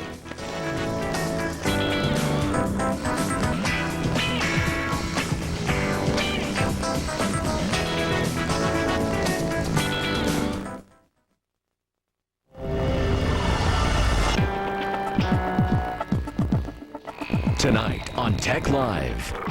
Bill Gates takes a stand on Capitol Hill for the first time in the Microsoft antitrust case. We'll tell you what he said and what it means for the computer and software industries. School bullies have found a new way to prey on their victims. Welcome. You've got mail. Anywhere, anytime, electronically harassing fellow classmates. A Tech TV exclusive, When Technology Attacks. Pain Station, the first up-close look at a German art project bringing on the pain. We say, bring it. And underwater earthquakes cause these. The Monterey Bay Aquarium with this sensor is looking for new clues to what causes catastrophic quake activity. And now, here's Tech Live's Michaela Pereira. Good evening. Historic testimony in Washington, D.C. today as the world's richest man, Mr. Bill Gates, took the witness stand to testify. He criticized tougher restrictions 9 states are seeking against Microsoft in the antitrust case. It is a hot topic our Washington Bureau Chief Peter Barnes has been following. He was on the Hill today. The new, cooperative, non-confrontational Bill Gates arrived at the federal courthouse in Washington holding hands with his wife, Melinda, pregnant with their 3rd child. I'm here to share my story and answer questions about Microsoft and the PC industry. I hope that my testimony helps the court to resolve the issues in this case. That would be best for consumers and the industry, and that's why I'm here. Thank you. Inside the courtroom, no sign of the old Bill Gates, who angered the previous judge in the case with videotaped testimony that appeared evasive. What non-Microsoft browsers were you concerned about in January of 1996? I don't know what you mean concerned. On the stand this time, Gates answered questions directly, stood his ground without being combative, and knew his material, turning to pages and documents ahead of lawyers. On substance, attorneys for the states introduced potentially damaging evidence, including this email from Gates in which he told development executives that allowing Office documents to be, quote, rendered by other people browsers is one of the most destructive things we could do to the company. For reaction on what this means for the industry, we turn now to Rob Enderle from Gig Information Group. Rob, a pleasure to have you on the show tonight. It's good to be here. Well, this is the first time in the 4-year trial that Bill Gates has taken to the stand. Some say it actually may have hurt the Microsoft case in the past because he didn't testify. If anyone can turn this case around for Microsoft, is it Bill himself? Probably not. Typically in a trial, the defendant is the last person you want to turn around the trial. That's a last-ditch effort. A defendant can be very credible saying something bad about themselves.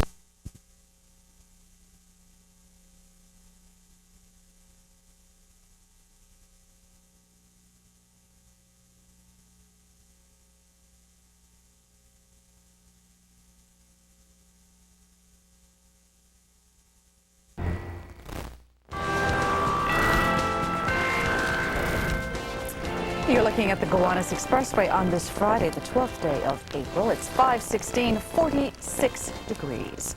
The Tribune in light, which is shown above Lower Manhattan for a month, is about to go dark. The twin columns of 88 lights will go out tomorrow night despite its popular appeal.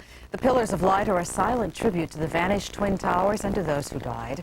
The columns have lit the sky from sunset to 11 p.m. every night since March 11. Plans for a permanent tribute are, of course, still being considered.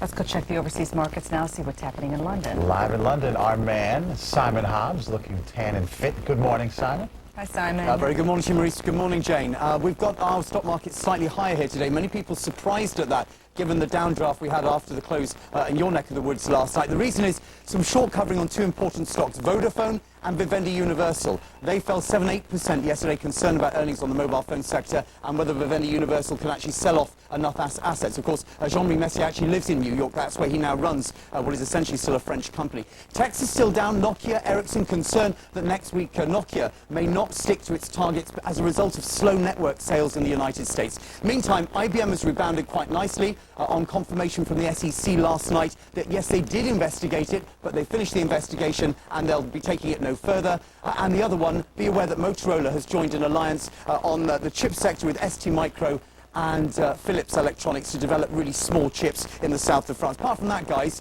Jay Maurice, if you could buy me a lottery ticket as well, I'd be really grateful. This is worth about $29. Whatever you want, yeah, Simon. 20 quid. I promise to send it over.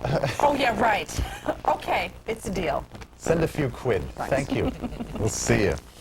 Hey, back around here this week, schoolsports.com Athlete of the Week, a girls soccer player from Queens. Otis Livingston has the story. Our high school athlete of the week is Alba Carrasquero. Alba is a junior striker for the Newtown High School girls soccer team in Queens. She has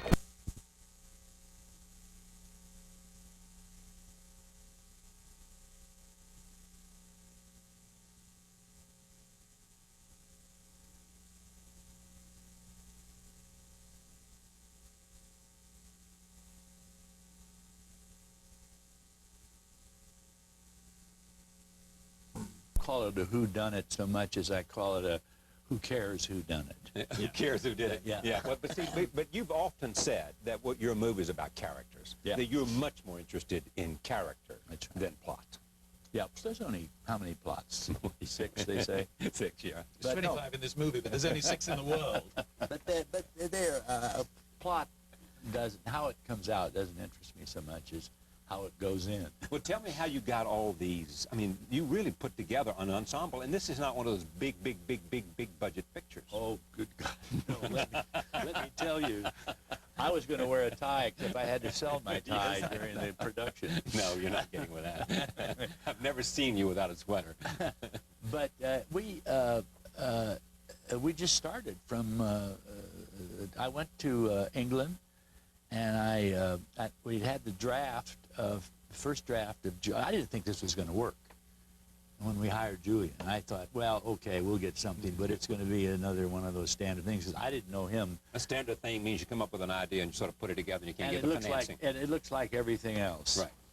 And, but we got his first draft back, and I had not met Julian yet. And so then we brought him over to California, and we talked for 3 or 4 days, and we kind of exchanged ideas. And I thought, this is really good, this piece. Yeah. So I just committed to it. And I went to England, and I just started seeing actors. I got several of them were friends of mine, I mean social friends. Like, who was the first?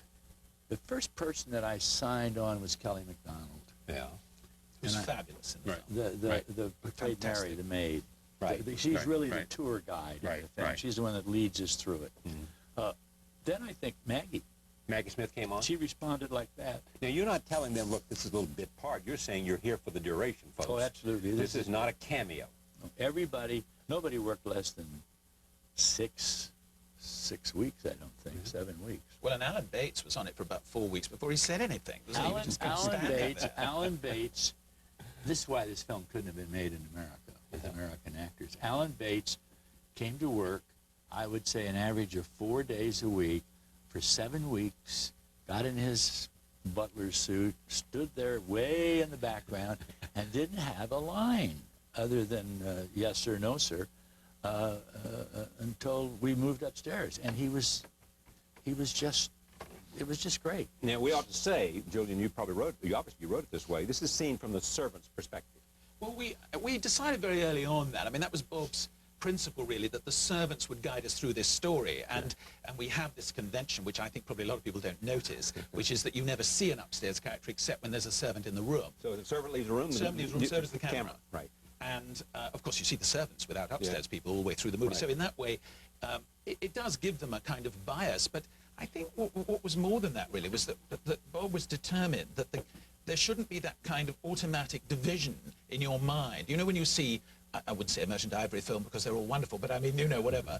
You assume that the upstairs people are the characters you're going to watch. Exactly. And the downstairs ones come in and say the carriage is waiting or whatever. Right. They're kind of talking extras. And we really wanted this to just be a group of people who were interacting.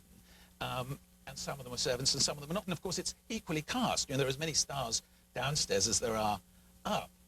But I must just say... Like Emily Watson is a maid. I mean, Alan Bates is a butler, and Richard E. Grant is a footman, you know, and all of that, and Eileen Atkins is a cook. But one of the extraordinary things about getting it going, the most extraordinary part of working on an Altman picture is that normally when you're working on something, there are these kind of hiati, and is it going to happen, and everything goes to sleep for 6 weeks, and they say, oh, they're very excited about it at Universal or something, and nothing is happening. And when you get on board a Robert Altman picture, from the day one, this movie's happening. Right. And there's a day... Now, what do you mean by that this movie's happening? Once... Really, from the first conversation in January, this was a film that was going to happen. I was writing this film. Now, I don't know how much Bob believed that, but I believed it. And there was never a gap. I mean, literally, I started writing. I flew to Hollywood in July or something or other. Bob flew to London in September. We had another session on his way to Venice. He moved to London in November. We started shooting in March. There just was never a pause. And that was extraordinary. And, of course, people would come up to you and say, oh, this is a fantastic break. This is incredible. My God, this is incredible. And, of course, you would know that half of it wasn't in place at that time. But you thought, well, I can't say that because it's like being kind of letting the sight down. So you'd say, it's pretty good, isn't it? You know. But it was extraordinary, that. I've never known anyone else to be able to bring that off, really. So that was kind of It's very easy. very You just don't take any money for it. And Well, you keep really under there. There's some kind of a cap. I don't know quite what it is, but if they know that you're not making a profit, they'll go ahead with it. Yeah, all right. Now, didn't you get some money from the British? I mean, from the government over there, some deal where they We give got you money. about $2 million or $3. Well, what was $3 million from the gambling fund. From the lotteries, From the lottery. So when they finance movies from the lottery? Yes. They certainly do. And normally they have a reputation of financing terrible movies that nobody wants to go and see. Yes. So we hope we've broken the trend here. All right. Now, one last thing. Everybody is mic'd. Yes. And you say to them, even if you don't have something, if you say something, it'll be recorded. Yes. So if you're the performer, then Julie and I are saying, it might be recorded somewhere. Absolutely. And the other thing is that nobody knows. I shot this mostly with 2 cameras going all the time. And they were always moving kind of arbitrarily, just like ghostly around the room, not following anybody, but just moving. So I wanted the audience to feel that they had to move their necks, right? That they had to go this way or that way. Yeah. And it was I felt it was very important because I did not want it to feel with most of these period films you see, they become so beautiful and they become so precise and they're so well staged that they take on a storybook false quality. And I wanted to just simply to be sloppy. See, I'm so interested in this, having seen your film and seeing other directors do this in a different way. If I could, I would have a track around this entire set, along the black curtains, and it would be a camera, and the cameras would be constantly moving, and a director would sit there and punch. That's right. So they wouldn't be stationary, and you would sense the sense of movement. So it may catch you talking from your That's right. side. And what it also does, it makes you, in a theater seat, it makes you move, feel like you have to move your body. But it creates this extraordinary sense of reality. Right. Because, as Kristen said, I think, on something, she said, you come on with your obligation of the lines because you're advancing all these 5 million stories by one word at a time. Right. But then that's not where the scene ends. And so what happens is that even when, maybe the improvised stuff doesn't play a part in the scene, but the dialogue is resting on a pillow of reality. Right. Because there is this kind of murmur of real life going on all the time underneath. And that is what most directors cannot achieve. You never feel in this film, I think, that you're watching actors speak a scene. You're watching real people live this life. Yeah, but Julian, I don't think that I think that's wrong to say. The system isn't done that way. And most directors who are working for producers or studios, and somebody's going to, no, we have to do it this way. Don't fool around. We want this way. Right. And so you feel, okay, I have to do it in a conventional manner. And of course, also, the actors are never off. Exactly what you're saying. There's never a moment when you say, oh, this is Maggie's shot. well, they never knew. They never knew whether the camera was on them or not. Never knew. No. And so you told them, assume the camera may be on you. It could be. And another great. thing, instead of going like in a scene with 6 people, and the key line is, loved her, I hated her. Rebecca. And you know, when that happened in the same way, suddenly you're on a big close-up of Laurence Olivier, and he says, loved her, I hated her. In this film, he might have been saying that going out the door, and it would be on his back. In other words, we didn't cut to the close-up to serve the audience. And by doing that, I think, I wanted to put the audience on notice very early that if you don't pay attention, go home, because you're not going to get it. All right. You're going to miss it. Let's see. We've talked enough about this. Let's take a look. This is on the way to a shooting party in which Ivor Novello, played by Jeremy Northam, introduces Morris Weissman, played by Bob Balaban, to Constance, played by Maggie Smith. Here it is. Hello? Is everything all right? Are you okay? Am I what? We're all right, thank you. Is that Lady Trentham? Lady Trentham, it's, I'm William McCardle's cousin, Ivor. Ivor Novello. Yes, of course. May I introduce a friend of mine from California, Mr. Morris Wiseman. Hello. Hi. We were just wondering if we were headed in the same direction. I dare say we might be. Well, if everything seems to be all right.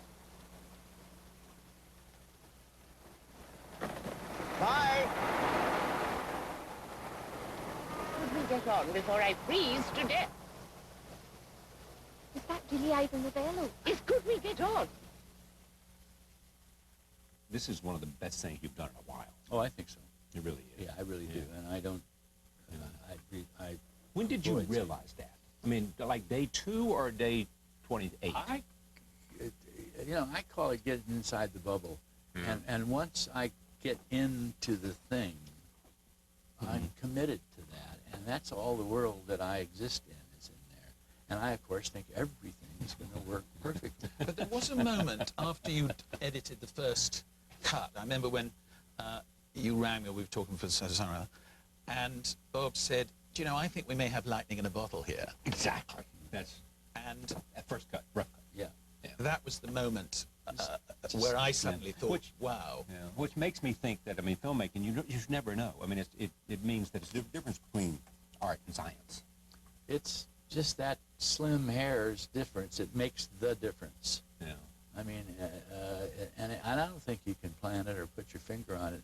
I do know that it happens.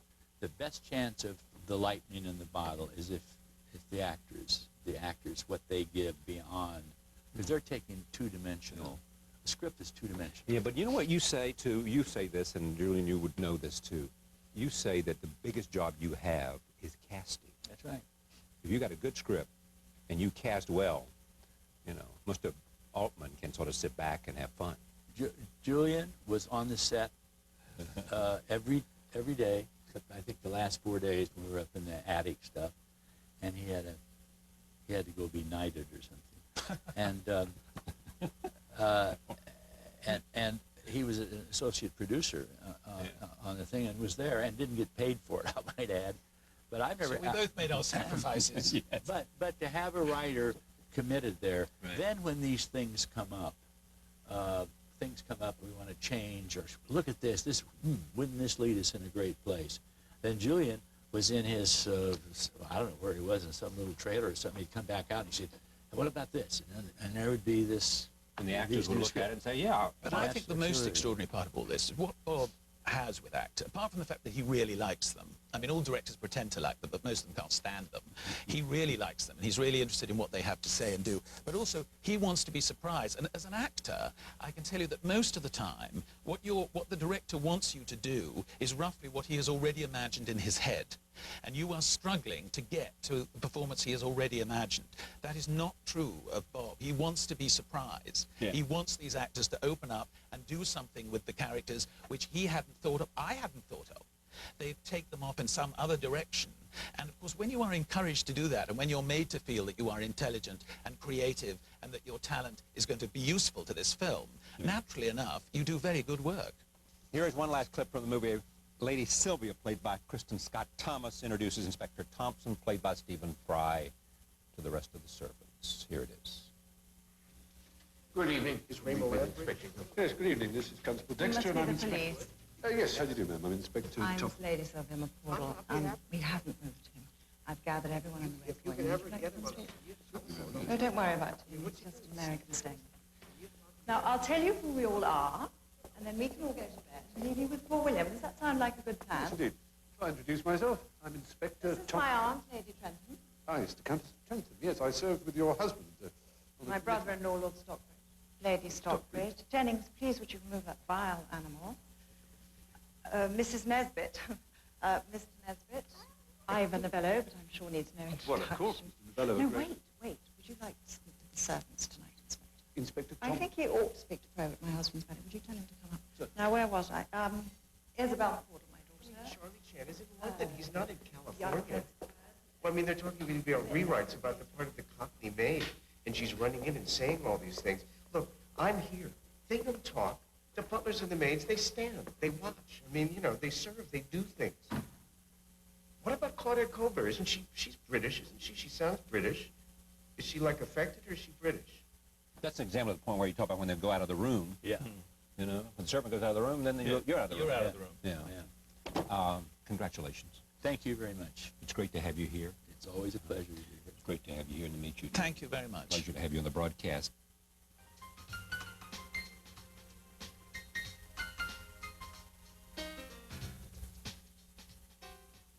A few actors find their careers raised to another level of recognition during award season.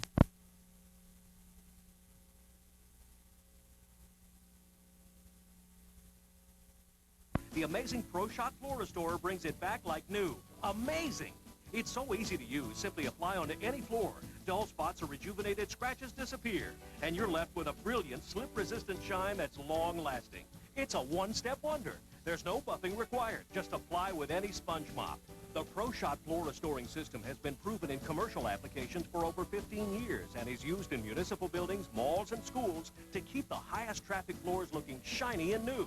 And now the Pro Shot Floor Restoring System is available direct to you through this special introductory offer. The durable Pro Shot barrier protects your beautiful floors from high traffic wear, scratches from kids, pets, and furniture, and protects from stains and spills. It's even scuff resistant because Pro Shot takes the abuse, not your floors. Use Pro Shot on new floors and protect your investment for years. It's not a wax, so there's no yellowing and no buildup. Other products lose their shine after a week, but with just one application, Pro Shot restores and protects your floors for up to 6 months and more. Guaranteed. Order now and you'll get this 16-ounce bottle of the Pro Shot Floor Restorer for only $29.95. What an incredible value.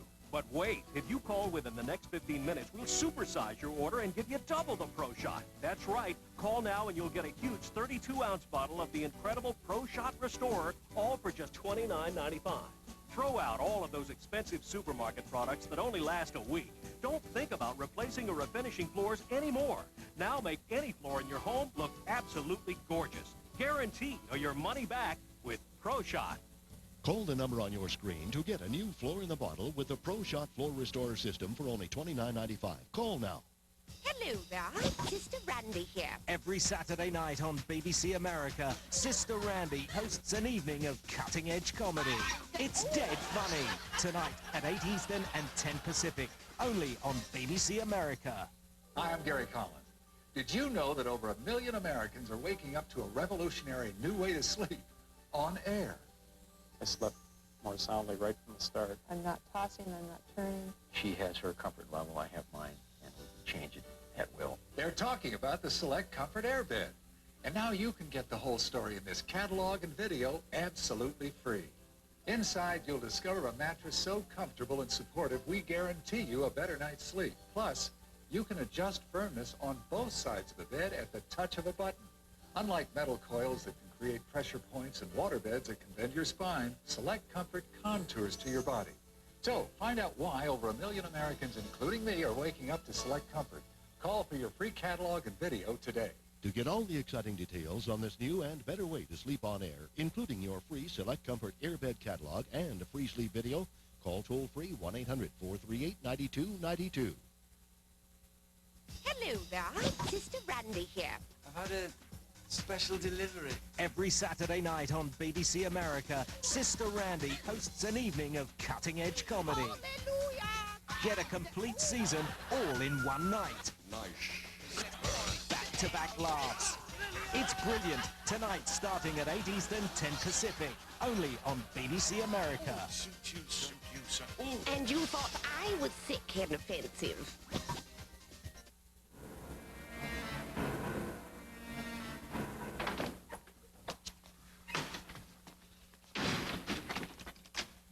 Look, you may be a poisoner. I don't. I mean, you might be a poisoner who resides here in Wimbledon. But I am the Wimbledon poisoner, okay? I mean, I know when I poison something. Poisoner? You couldn't poison a fruitcake. I think I could, actually. I am the Wimbledon poisoner. There are no other poisoners worth their salt operating in this district. I am the Wimbledon poisoner.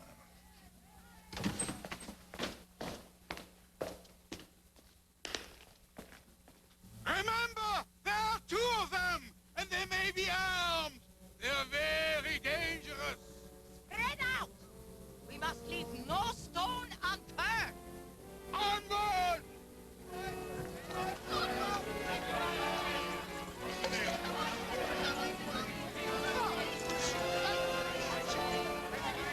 Atropine, Sonny, that's my poison. The symptoms of atropine poisoning are primarily excitative. Restlessness, mental excitement, incoherence, mania, flushing, dry skin. Think back. Think back. The thing about teeth is...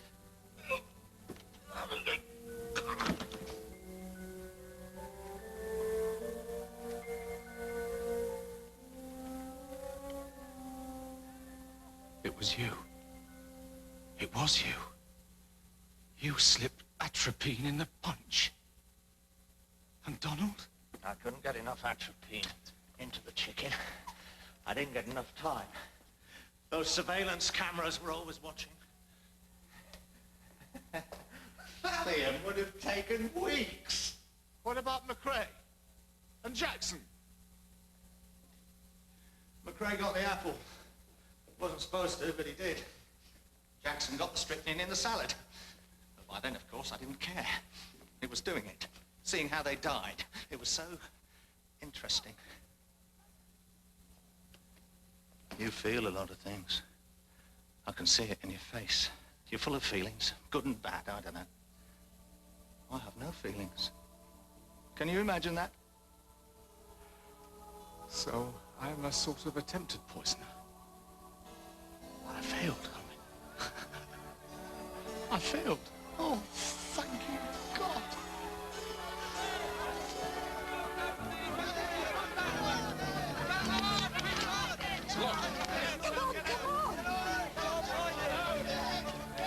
Every day people are being poisoned, Henry. We encourage it. Poison is part of our diet. It's good for you. The food's all poisoned. There's listeria in the cheese, salmonella in the eggs, rich cesium in the lamb and the milk. And then there's the foreigner poison, and the VAT poison, and all the other poisons that keep flooding in and changing the chemistry of the country. So that Wimbledon isn't Wimbledon anymore, but somewhere else. It isn't a green and pleasant land anymore, but a dark satanic mill. The mill.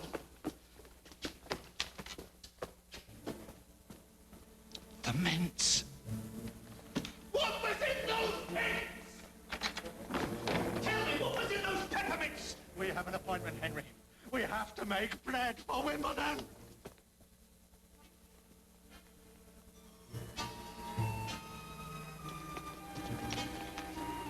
Come on!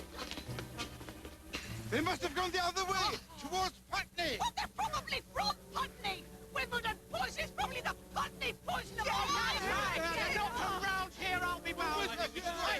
Spread out. What? Right, come on, let's go over the common towards the windmill.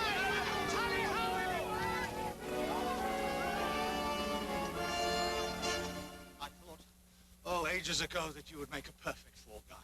You see, you could poison a lot of people, and then you could poison the one person that you wanted to kill, and nobody would think it was you. They would think it was a maniac. I went to prostitutes. Really? Well, that's understandable. What are we doing here? We're going to bake bread for Wimbledon. Have another mint. No, thanks. What do you want to know? I'll tell you about everything. I'll shed light. Light! God. It was Eleanor that I wanted to die. She was supposed to eat the apple. I didn't want her to live, you see. I couldn't bear for her to be alive, you see.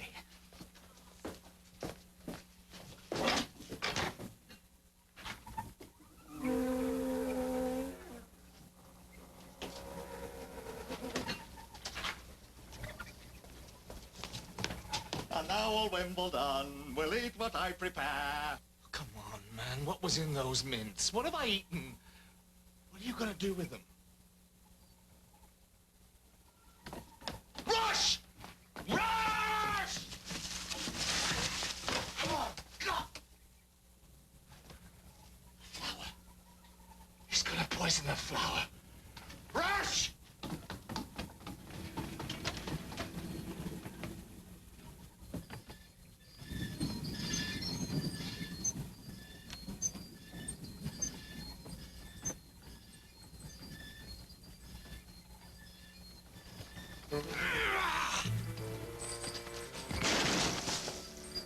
If you love someone, if you really love them, love. I saw her with you and I thought, oh, she's so sweet, so pure, so gentle. She's so sweet and gentle, is Eleanor. Well, she's what? I couldn't understand how she could be with anyone like you. Oh, Eleanor, you're so beautiful, so sweet and gentle. Well, she can be sweet. She can also be a pain in the arse. She's got a lovely ass. For God's sake, man, pull yourself together and stop talking about my wife's ass. Like a jewel.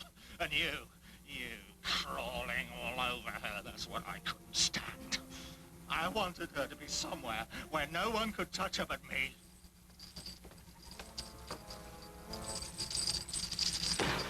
I am a member of the Wimbledon Windmill Society, and you are going to die. Oh, God. I demand to know what was in those mints. I take it they were not normal mints. Were they more than usually extra strong, do you think? English poisons are the best in the world. Look! Poisoning people is wrong, okay? It's not advisable. It's not funny. It's not clever. And it's certainly not difficult. Well, you seem to find it quite tricky. It's wrong, okay? It's wrong. Oh, the bracing effects of morality on the system. What a strict thing it is when it knows that it hasn't killed anybody. I think you should see someone. A psychiatrist. You think you're so funny, don't you, Henry? You think you're such a laugh. Please, Rush, for Christ's sake.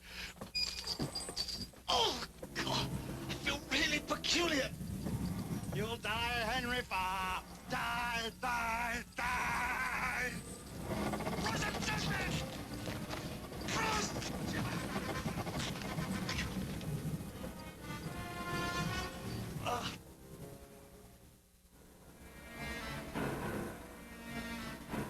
You're watching Wimbledon Poisoner on BBC America. Hi, I'm Jan Muller, and you've seen me demonstrating space bags on TV for over 7 years, with over 30 million space bags sold worldwide. Why? Because space bags are guaranteed to turn this closet into this closet.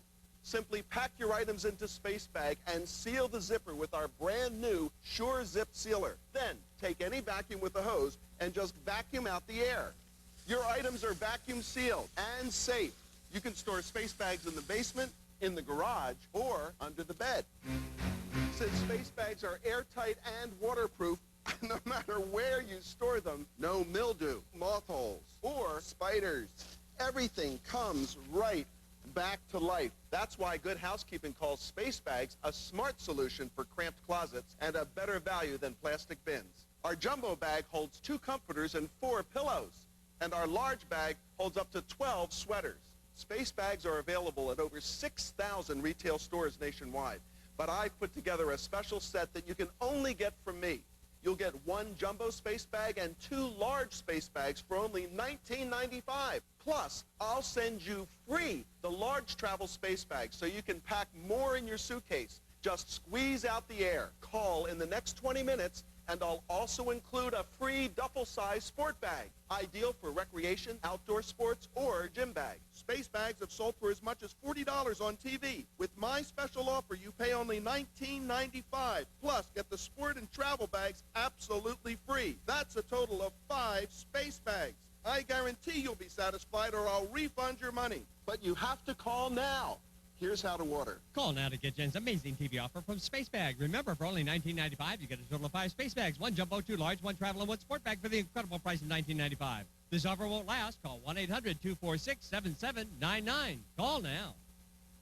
Do your walls need to be painted, but do you hate running back and forth with that messy roller? Then you need the Paint Runner, the amazing painting system that lets you paint an entire wall in less than 3 minutes with no splattering and no running back and forth. Look, with ordinary rollers, paint goes on the outside, causing splattering. But Paint Runner's dispenser holds up to 288 square feet of paint, so you can paint continuously without running back and forth. Paint an entire wall in less than 3 minutes, an entire room in 12 minutes. Best of all, it's guaranteed not to drip or splatter. Plus, Paint Runner's amazing patented distribution system distributes paint in a perfect flow, so all you need is 1 coat. Look, unlike ordinary rollers, Paint Runner covers textured surfaces with ease. Its amazing telescopic handle lets you paint an entire ceiling in a breeze, and it rinses clean in seconds. This professional spray gun costs $1,500, but now get the Paint Runner for only $19.95. Call now and get the easy pour jug and telescopic pole free. That's an incredible value, all for only $19.95.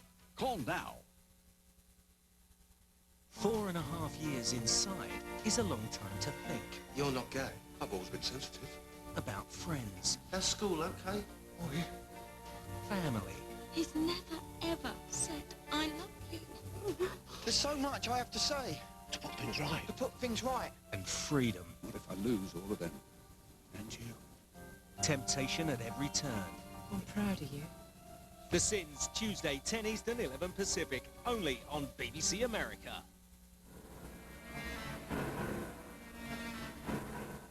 The lights! The lights are on in the windmill! And the sails. The sails are moving. They must be in there. To the windmill!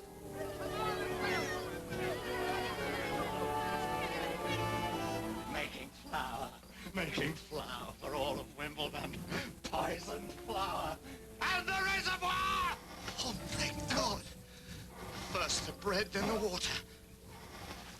You were the poison, and I was the antidote. That is why the others had to die.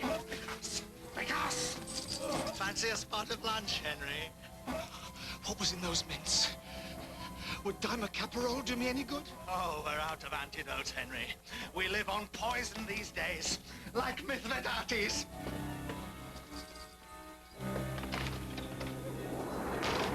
It's Eleanor here, Henry. I've made some nice bread for you. Look at it! Wimbledon! Wimbledon! Wimbledon! Life is a disease, my friend. Every single thing you do helps to kill someone. Yes, I put atropine on the chicken. Yes, I may be the Wimbledon poisoner, but you...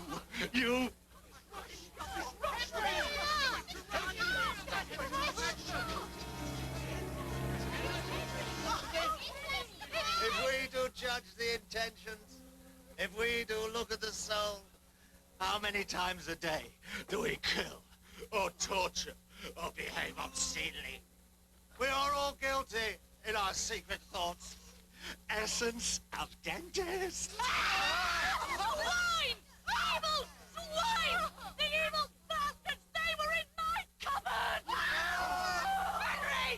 of you is the Wimbledon poisoner? Or are you both the Wimbledon poisoner? I am the only Wimbledon poisoner. There is only one Wimbledon poisoner, and I am it. Russell, you are obviously not well. You are in need of therapy. It's me that's in need of therapy. He's given me something, for Christ's sake, I'm dying. Oh, Russell, what have you given him? There he is. If you want him, come and get him. Al fresco, dentist. Ashes from heaven. Genuine dentist ashes. What was in those mints? Pains in the stomach. That's your imagination, Henry. Your conscience. And what is that conscience of yours but someone else inside you? Agonite through sin. My God, look, he's going mad. Better. How Jacob Cantharidine. Henry's a He's going completely. You loud exhale. It's salt. Catanine. Henry's not a bad boy. Alkaloids of aconite. You smug bastards. Aconite!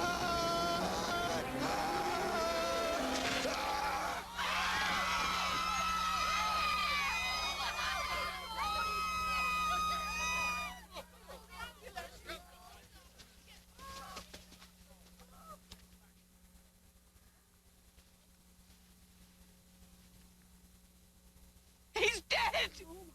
Yes! He's dead! But he was a psychopathic poisoner! And as well as being a psychopathic poisoner, he was probably the most boring man I've ever met. So that's okay. Isn't it?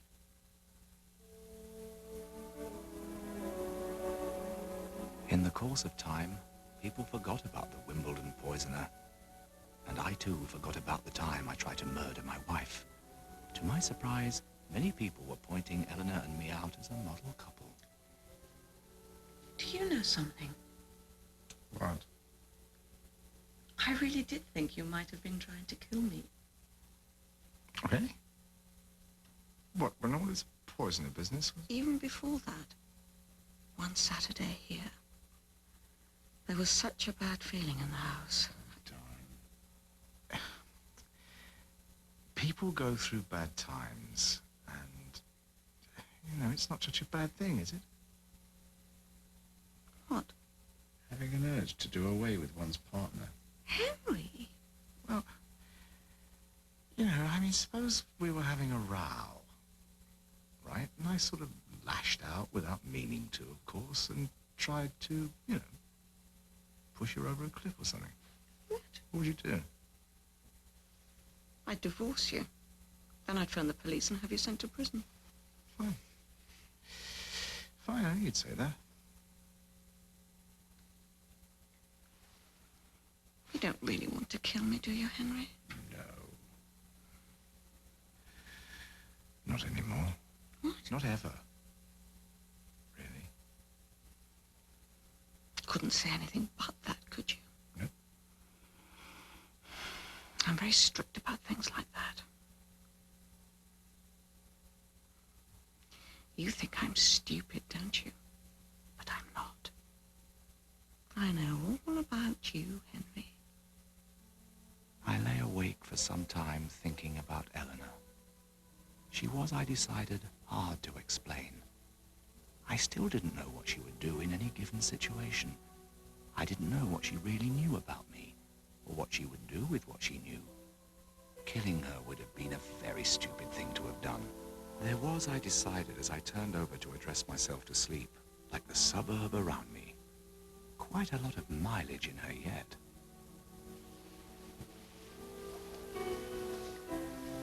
I'll tell you one thing about us, Henry. It's till death us do part.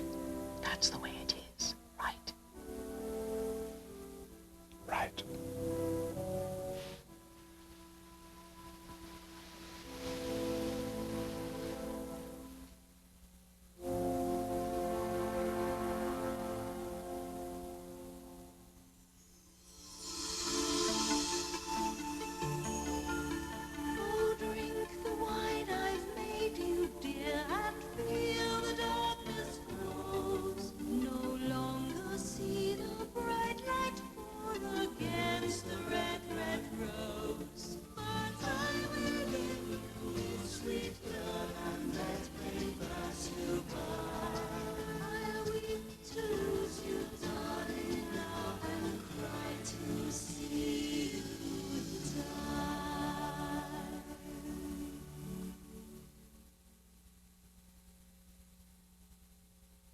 If you think 36, 24, 36 are the perfect measurements, think again.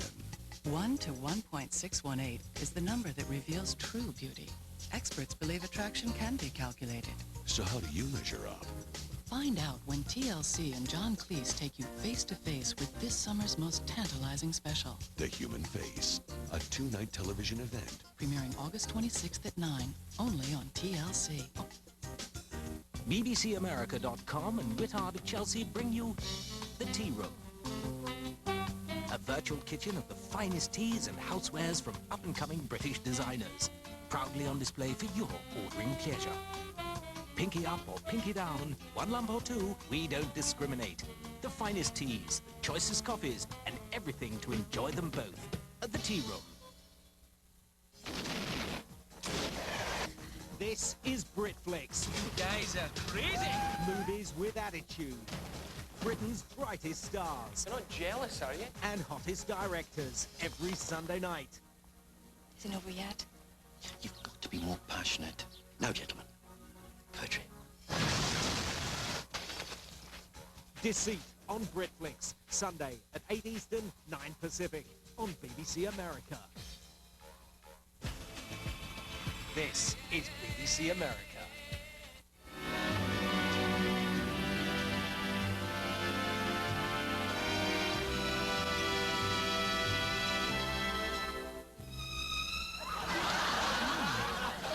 And now for something completely different. So, you're a big fan of Monty Python's Flying Circus. Know what I mean? Nudge, nudge. You want to work at the Ministry of Silly Walks. You've been known to perform the fish-slapping dance. And you've tried to return a dead parrot. It's so stiff! But can you handle this? I prefer the dirty version. BBC America brings you the Pythons. Every night of the week. Our hero! Back-to-back episodes of Monty Python's Flying Circus, Monday through Friday, 6:40 Eastern. Monty Python's Flying Circus, the dead funny classic that changed the face of comedy. I think there's a lesson there for all of us. Yeah, Monty Python definitely changed sketch comedy. I am a Monty Python fan, yes. Of course, the most groundbreaking Monty Python. Python just destroyed it. They tore apart every single rule and convention of sketch comedy and left nothing standing. Well, Monty Python set the bar really high. Monty Python. Monty Python. The Pythons, of course. Yeah, they had a worldwide impact, I think, on comedy in general. And I think that they just showed other comics and writers that you can just, you know, be very abstract and very funny at the same time. Good evening. I wish to report a burglary. Speak up, please, sir. I wish to report a burglary. I can't hear you, sir.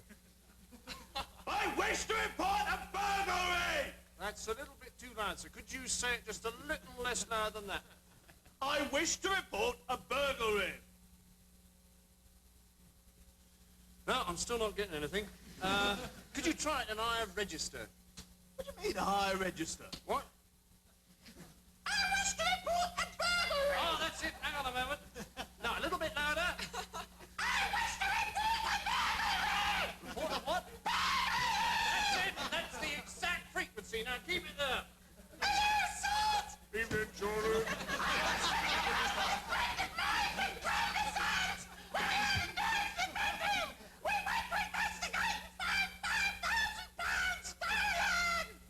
Well, I'm afraid I'm going off duty now, sir. Could you tell Sergeant Foster?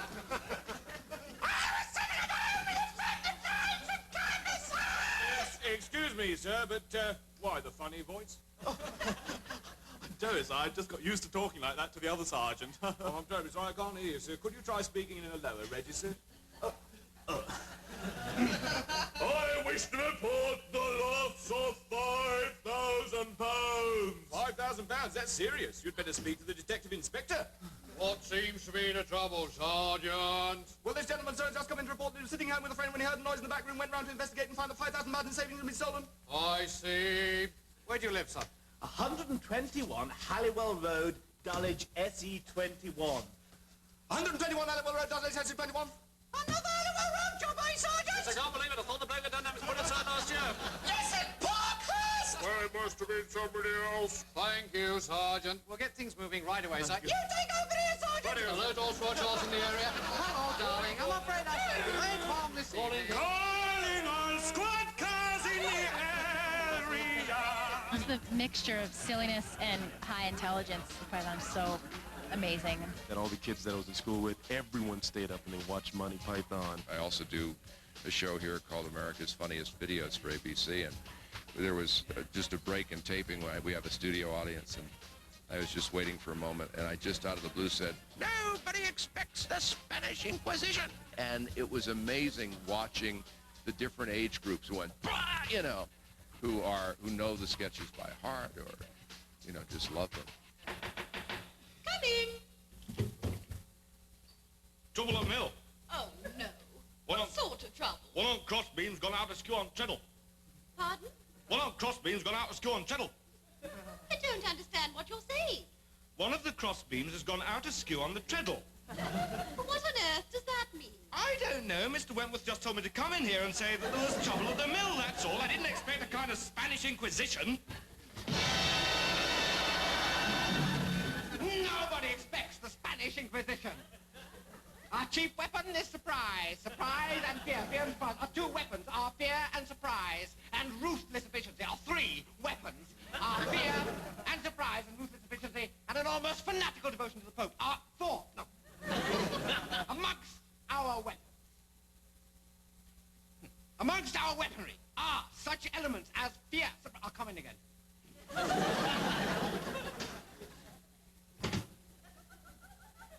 I didn't expect a kind of Spanish Inquisition. Nobody expects the Spanish Inquisition.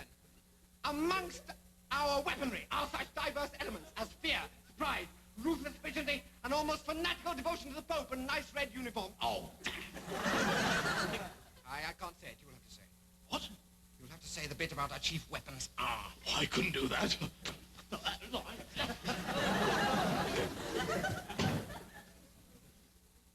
I didn't expect a kind of Spanish Inquisition. Nobody expects the, Spanish, Inquisition? I know. Nobody expects the Spanish Inquisition. In fact, those who do expect... Our chief weapons are... Our chief weapons are... When we return, how the Pythons changed the face of sketch comedy. Hello there, Sister Randy here. Every Saturday night on BBC America, Sister Randy hosts an evening of cutting-edge comedy. It's dead funny. Tonight at 8 Eastern and 10 Pacific, only on BBC America. I'm Wayne Brady and you're watching BBC America. Ah! Look at my hair! No, it's not really mine, it's a weave. Attention viewers, time is running out on the most incredible weight loss offer ever. There's only an extremely limited time left to try Premier Diet ZX's 2 weight-busting formulas free before they go on sale at your local retailer. Unfortunately, all good things must come to an end. Act now before our free offer is history. Like Metabolife 356 and Xenadrin, Premier Diet ZX's AM and PM formulas work thermogenically with your body to speed up your metabolism and help you shed pounds and inches fast and easy. Millions of people have used Metabolife 356 and Xenadrin because they work. But why pay the high cost when you can get all the same active ingredients and all the same benefits?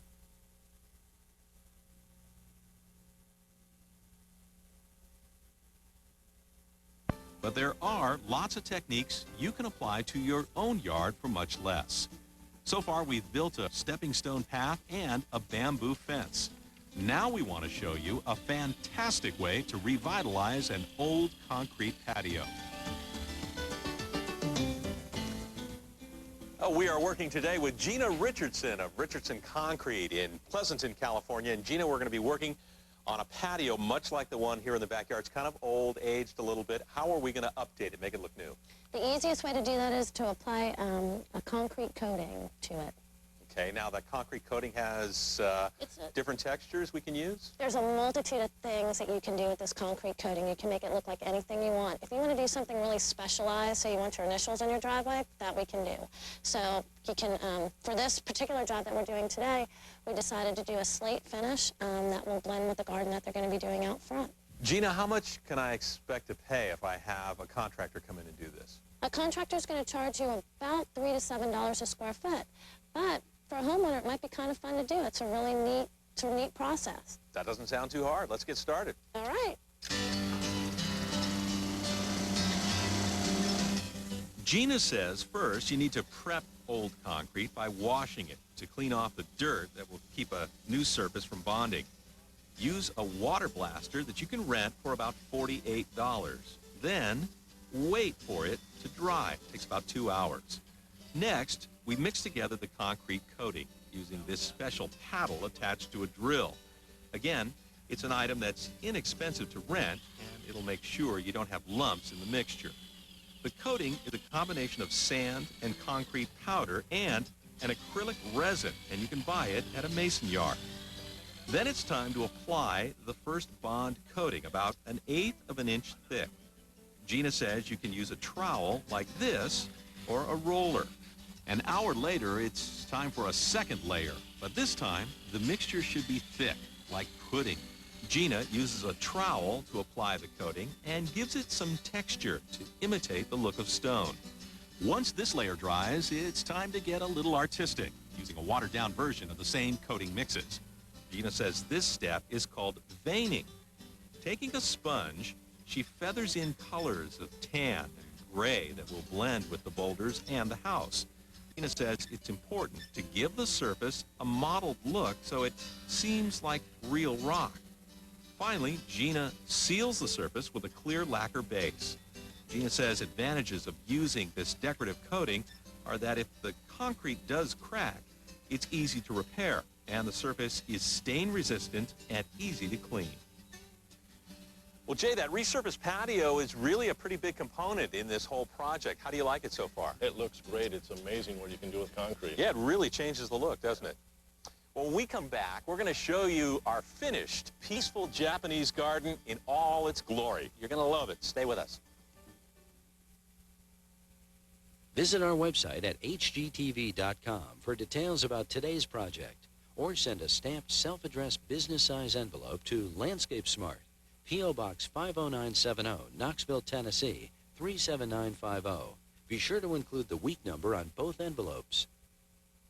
They're not for the faint of heart. The maintenance is horrendous. America's Home Styles, the Pueblo. Are they crazy? I took the hatchet and started just whacking away at the corners. Or is it a labor of love? Of course, you're exhausted, you're overwhelmed, but you're also thrilled with the end product. Meet these hardcore homeowners on America's Home Styles, the Pueblo. Wednesday night at 10, only on HGTV, Home and Garden Television. Ever wonder how your favorite foods are really made? There is a way to decipher what is inside. Go behind the scenes. Discover the mysteries behind the munchies. From a new twist on pretzels to the making of beer. It was the best batch of beer we had ever tasted. Unwrapped has all the facts on the best sweets and snacks. It's a blast of beloved food, present and past. Unwrapped, the original series. If you don't get Food Network, call your cable or satellite provider. Do you need to learn how to operate a computer? Hi, I'm John Scherer, CEO and founder of Video Professor. Seems like everywhere I go these days, somebody's recognizing me as the Video Professor. Well, that's because we've been teaching people how to run computers for over 14 years now. You know, our product is quick and it's easy to learn with, and you can try it for free. You know, over the years, millions of people have learned how to operate the computer using our product. We get happy letters every day from people thanking us. Violet from Alabama writes, your lesson make using the program seem so simple that even I can use it.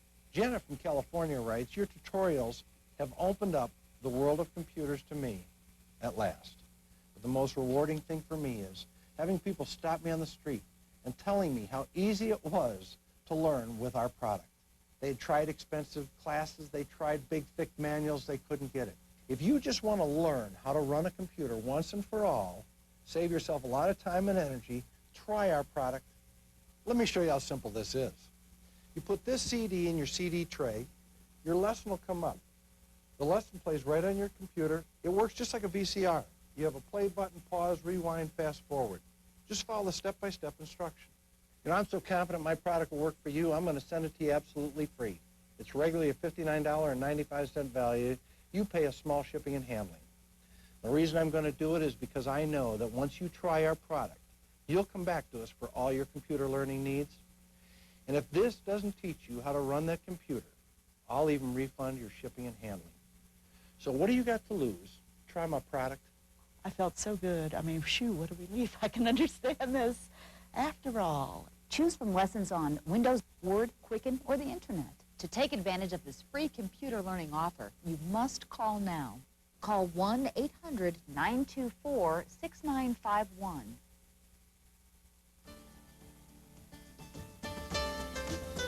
Well, nothing like a good day's work. We are done with this peaceful Japanese garden. It came out fantastic. Now, this is a project you can do at home for about $4,000. That's if you do the work yourself. You have a pro do it, it could cost you as much as $9,000. Either way, it's one that's going to take just a few weekends to complete.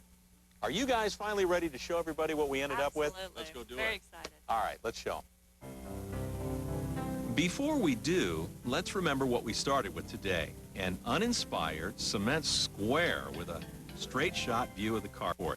Plantings that were random and no real unity to the area. Now take a look at the completed peaceful Japanese garden. Now we have a stepping stone path, a Japanese-style fountain, beautiful plantings, and fences that really help screen the cars from inside the yard so they're not such an eyesore. And from the carport, the fences really entice a visitor into the area by giving a peek of the beautiful garden beyond. As Yoshi said, the low fence really does welcome you. The plantings look natural, and the wash of pebbles creates the look of a stylized river that's so much a part of Japanese garden design. And when you remember what the old concrete used to look like, nothing special at all, compare it to the resurfaced patio with the slate finish to match the colors and feel of the rest of the garden, you see how much the look has improved. Altogether, a beautiful and peaceful Japanese garden. Yoshi, fantastic work. Pat and Jay, your reaction to this? Oh, it's wonderful. We'll certainly use this area. It really is a special area. Oh, it's beautiful. I'm really going to enjoy this. It really turned out excellent. Hey, Yoshi, do we stick to the design principles you laid out? I did. I think here I did try to put three basic elements that you find in Japanese gardens, which is a mountain, and then a stream, and then trees. They're in pretty good harmony. And the space itself now is very practical at the same time. It's not only ornamental. Well, we're going to take a minute and show you exactly what we did with this recap.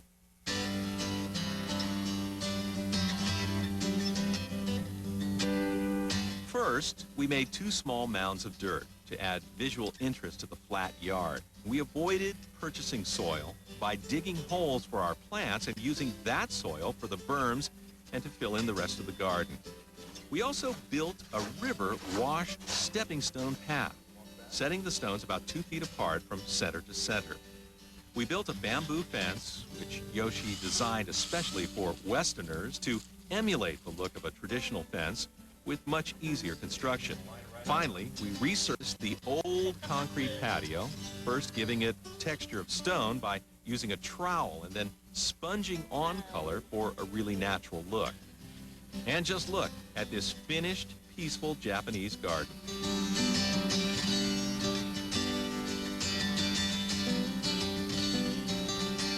Well, we're done, and it came out perfect, you guys. Pat and Jay Workman, thanks for the use of your yard. It came out great. Yoshi Kuraishi, our landscape designer from Albany, fantastic work. Couldn't have done a better job. And special thanks to Gina Richardson of Richardson Concrete in Pleasanton.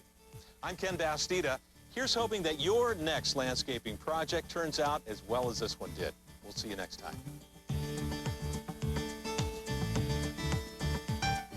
Join host Pat Simpson on Before and After as he takes you through the remodeling of a 1916 bungalow in dire need of repair. Tonight at 7:30 Eastern on HGTV.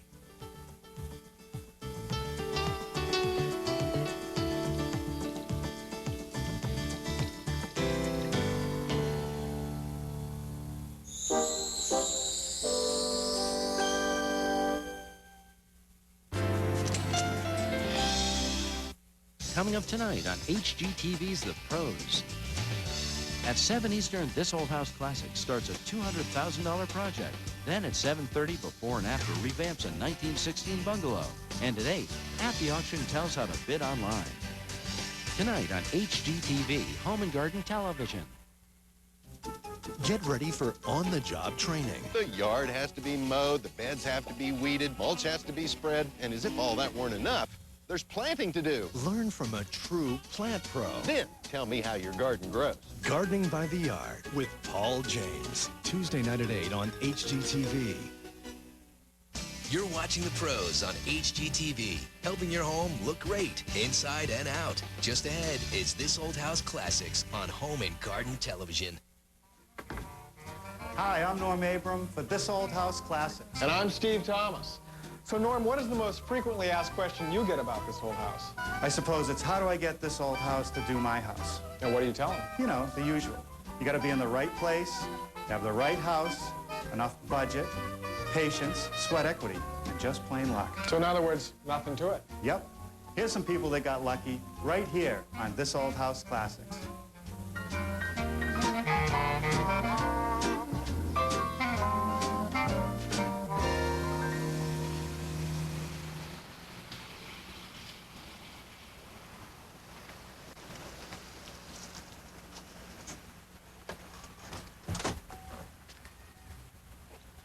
Hey, how's that for a church, huh? Nothing says New England more than a beautiful white clapboard church with a steeple and a belfry. In fact, it is the landmark for this small hamlet of Wayland, Massachusetts. In colonial times, Wayland was a farming community. Now, it's a bedroom suburb for the city of Boston, which lies only about 15 miles to the east. Now, not only is it the most prominent architectural feature of the town, it also just happens to be the nearest neighbor to our subject house. And here it is.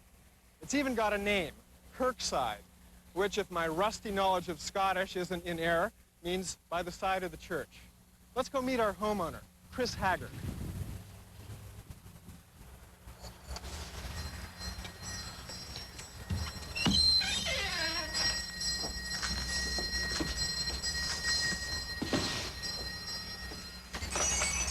Hey, Chris. Hi, Steve. Welcome to Kirkside. Thank you. I love those jingle bells you've attached to the door. Well, those are great. They've been in the house a long time. Have they really? Yes.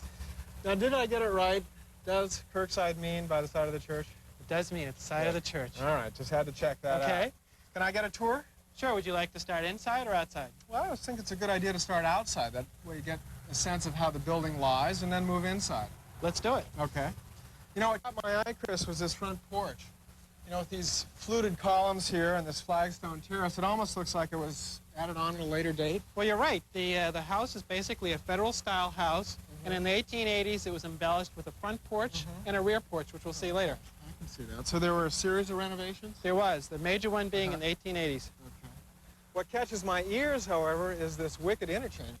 In O-Town with his dog Spunky and his pal Heifer. Neville. Who's Rocco? Suzuki, lease the XL7 for just $240. I think it's good for me, for Art, and for our children. The USA and Japan must go on from the agreement to the climax, yeah. Getting the deal. I have a huge head. I really do. I have a head that's a waist on most people. And so when I go, like in a regular store, the hats are too small for my head. But Anne makes hats for big-headed people like myself. Exactly. Exactly. And so I like her hat so much, I decided to wear one for the June cover of O magazine. And Anne hasn't seen this yet because we just sent it off to the printer. Right now, the May issue is out. Oh, my God.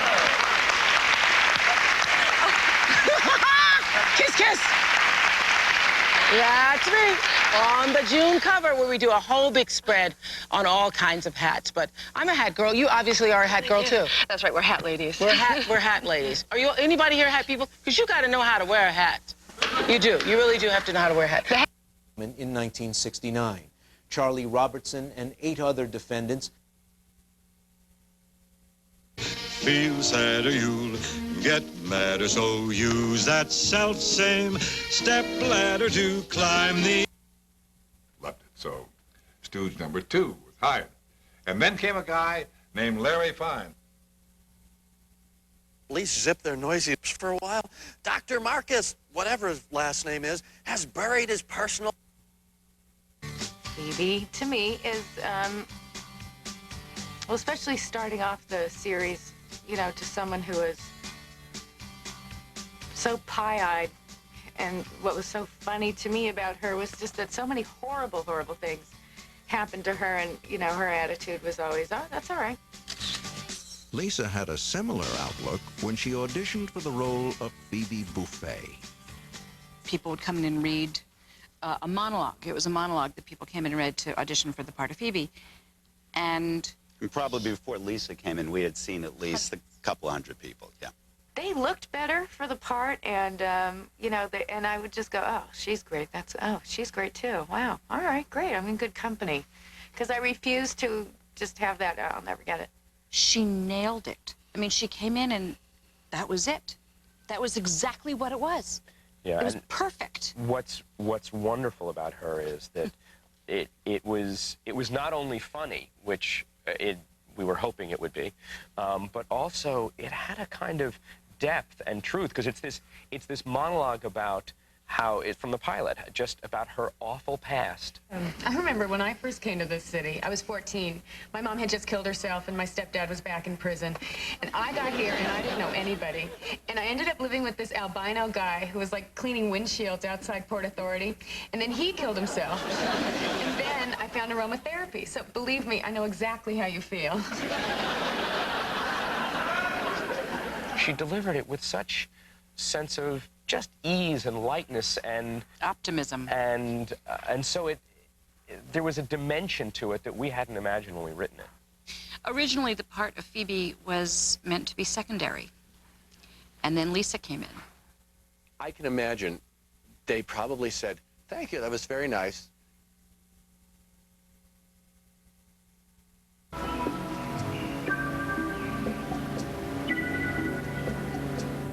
But the mosquito also seeks another kind of meal: blood.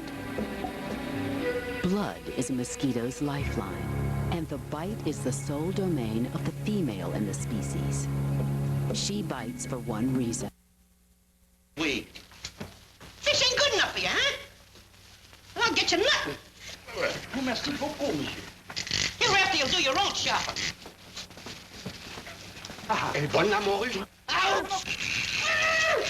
I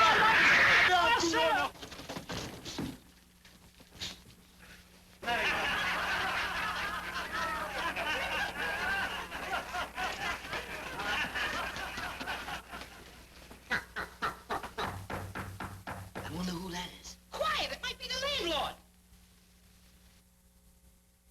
So you can pack more in your suitcase. Just squeeze out the air. Call in the next 20 minutes, and I'll also include a free duffel-size sport bag, ideal for recreation, outdoor sports, or gym bag. Space bags have sold for as much as $40 on TV. With my special offer, you pay only $19.95. Plus, get the sport and travel bags absolutely free. That's a total of 5 space bags. I guarantee you'll be satisfied, or I'll refund your money. But you have to call now. Here's how to order. Call now to get Jen's amazing TV offer from Space Bag. Remember, for only $19.95, you get a total of 5 space bags. 1 jumbo, 2 large, 1 travel, and 1 sport bag for the incredible price of only $19.95. This offer won't last. Call 1-800-854-5900. Call now. The best way to really feel and interpret style is to be able to see it and feel it. Style, the Fashion, Beauty, and Home Design Network.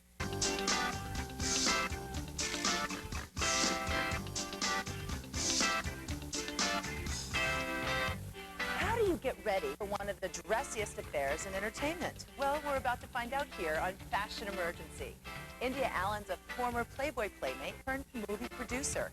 Now she's taking her film, The Chosen One, Legend of the Raven, to the glamorous Cannes Film Festival. We helped tune up her hair and her makeup. Now she goes in search of a bodacious bathing suit. In Cannes, you have to look perfect wherever you are, even if it's at the beach. But because I'm such an Amazon, it can be really tough to find a swimsuit that fits me right. That's why I love the miracle suits that Samantha showed me. Oh, wow, you look great. Oh, thank you. I'm so excited. I'm floored by how fantastic it looks. You know, when you handed it to me, I thought, This is not going to be the suit for me. This is our caprice. It's actually color blocked, so it's got 3 different sections of your body that contours it very nicely. I want to know how come it fits so well in the bust line. Well, my biggest problem, obviously. Well, this in particular has a soft constructed bra, but all of Miracle Suit is made of a Miratex fiber, which is 3 times Lycra, so it really holds you in very well everywhere. You're not kidding. I want to keep this one on. I'm ready to go to the beach now. Well, we have a lot more suits to try on, so don't get too excited.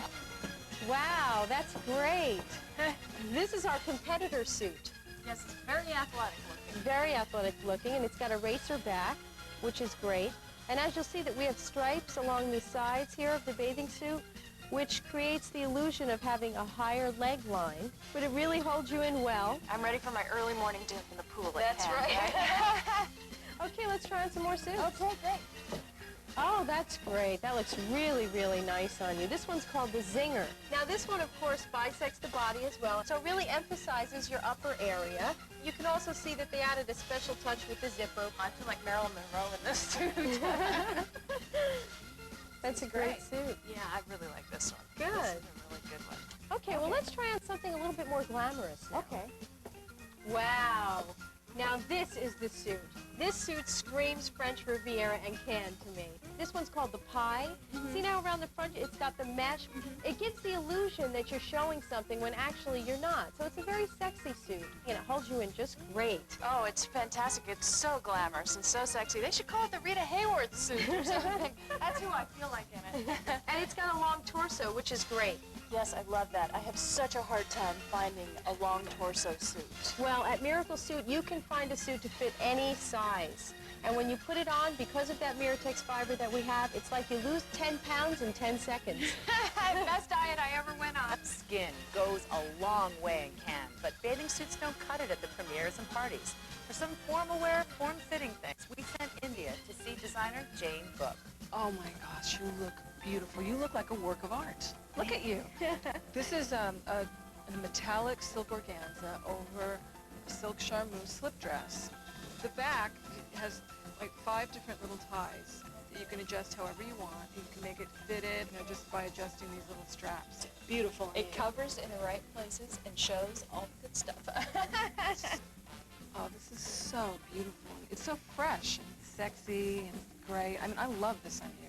This is an Irish handkerchief linen, so it's meant to be wrinkled. Did you see the back of this? It's got these little gathers into these silk flowers, and I call it the bustle dress. I call it the sexiest dress I've ever had on my body. That's what I call it. You are the most beautiful film producer I've ever seen. And it's all right. Thank you. This is a silk cut velvet dress that I love it because of the flowers and the leaves on it, and it's full like this because it's got inset gores, which makes it hang really beautifully, and that's why it drapes the way it does. This dress is so feminine and so sexy.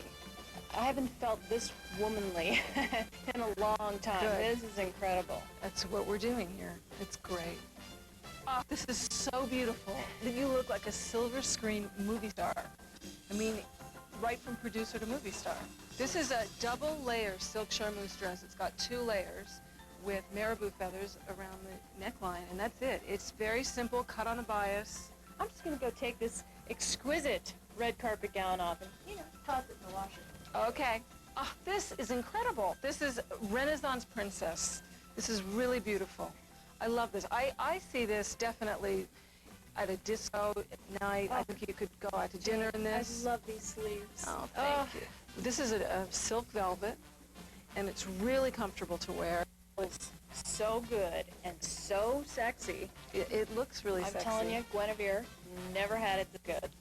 I think she didn't. India's looking like a movie queen, but will they love her in Cannes? Stay tuned. I got to do all the fun stuff because of my clothes, and half the stuff I didn't even have invitations to.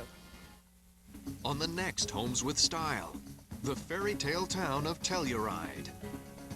Beneath the majestic Rocky Mountains, a refined rustic home with Ralph Lauren style and one-of-a-kind furniture. Warmed by a roaring fire, a Rocky Mountain hideaway. Tonight at 8:30 Eastern and Pacific on Homes with Style, the world's most extraordinary homes. Ooh. Nice shot. Buffalo wings, $1 each. A buck a wing. Woo, how much for the whole buffalo? You know something better for $1? How about a 20-minute phone call? Really? Sure, dial 10-10-220 and all calls up to 20 minutes, only 99 cents. And just 7 cents a minute after 20. 10-10-220 is cheap. Hey, the wings are on me. Hey, man, quit blocking the plate. Sorry, dude, it's my job. Hey, Dial 10-10-220. you practice Hey, all man, week. you're big leaguing me now. Presenting the all-new Mercury Mountaineer with a brilliant third-row seat. Fold it down and it disappears, yielding a cavernous amount of cargo space. Raising it produces an SUV that seats 7 adults comfortably for the most third-row leg and headroom in its class. The Mercury Mountaineer. Ingenuity built cities. Now it brings you an SUV. Starting under $30,000, test drive it at your local Mercury dealer today. Look better. Feel better. Live better. With style. The Fashion, Beauty, and Home Design Network. I gotta let you in on a little secret. Some of our best clients are already saving big. And we want you to start saving too. You are so spoiled, you very seldom listen to your daddy about the ex, correct? You're right. Okay. You're very good at this. Very good. You are truly gifted. Why pay $4.99 a minute for psychic advice when we'll give it to you for less than $1 a minute? That's right, less than $1 a minute. And you'll never call another 900 number again. You'll get your reading on a free 800 number, baby. She drove by it and has told you about it, right? Actually, yeah. Yeah, and it's the place with the little trees, and it's on a cul-de-sac. Right. This is amazing me. It's okay, it amazes me every time I do it too. What you waiting for? You not have to be psychic to see you saving money straight away. Call 1-800-949-5408.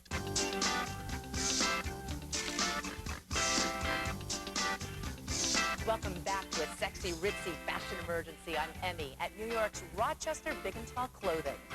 Today, we're getting Playboy Playmate turned movie producer India Allen ready for her trip to the Cannes Film Festival. Now let's go to the Riviera to see if this Playmate scores a direct hit. Oh, my trip to Cannes was incredible. You're working every second. Even when you're going to parties, you're working, because you never know who you might meet. I got to do all the fun stuff because of my clothes, and half the stuff I didn't even have invitations to. Because the clothes were so fantastic that I would just walk right up there. They'd open the gates for me. I am wearing today a Jane Book muslin slip is what it is. I know there's not much to it. The people who made Armageddon, Michael Bay and Bruce Willis, invited me to the Planet Hollywood party. And so I got to go there, and in another Jane Book design, I called it my golden milkmaid outfit. Which I'm sure everybody will see, and it was a pretty great outfit. Even though I got to do all of that partying and I was definitely the belle of the ball, I did get some work done, and my movie was a huge success, and it's going to be seen all around the world, and it's at your local video store, and I'm just thrilled. Thank you, E. Thank you, Fashion Emergency. India, you were a smash, but we're not done yet. Now we go from the glitz of the Riviera to the mean streets of New York's Little Italy. Let's meet our next fashion patient. Hi, I'm Carlo Valerio. I wrote to Fashion Emergency a while back because I was this close to getting arrested by the fashion police. About 2 years ago, I used to weigh over 600 pounds. That's right, 600. I kid you not. And you asked what it's like to be 600 pounds? Well, it's horrible. I mean, there's just not many places to go when you're 600 pounds. I had to stay home, being miserable, but now I'm not miserable anymore because now I'm down to 260. I'm a whole new person. I'm working out. I love working out at the gym. I mean, it's the one place where I can actually say I can feel good about myself, chain myself to a treadmill, diet, exercise, the whole works. Now, my friends, that's a whole nother issue. They never wanted me to come out with them because I never had the clothes. Every time I see him, he's in sweatpants, sweatshirt. He'd ask me, can we go out? And I would just give him the same old line, like proper attire is required. So he couldn't come out with us. You know, being Italian, you can't condemn somebody because they want an extra meatball in their dish. You know, this guy over here behind me, this hot dog guy, 2, 3 years ago, he wouldn't have a chance. I cleaned him out in 20 minutes, you know? So now I need a new look, a new attitude. You know, I can't disappoint the women of Long Island. They love me and I love them. So, Madon, please, Fashion Emergency, help me. The first stop for Carlo is Manhattan's Astor Place Hair Design Salon. And now, our own Leon Hall is on hand to help. I think of all the makeovers I've been involved with on Fashion Emergency, I've never been more excited than I really am this morning. Carlo Valerio has lost over 300 pounds. That's an amazing feat. I cannot wait to meet this man. So we've come to Astor Place Hairstylist. Manicure, shave, great haircut, and now come and meet this fabulous man with me. Come on. Well, here we are. You know, from what you told me, not too many years ago, you wouldn't have fit in this chair. Yeah, you're right, yeah. You know, you got to be so proud of yourself. I'm still drinking it all in yet. It takes a little getting used to. It's just going to be such a great day. Say hello to JB. JB, Hi. this is Carlo. How are you? How are you? Now, I got to tell you, Carlo is in the beginning of becoming a brand new man. This man has lost over 300 pounds. Hard work. Hard work. So now we're here at Astor Place Hairstylist, which is just famous for giving great looks to men. And he's looking at this book here. Have you found a look that you like? I'm sure they're going attached to this one here.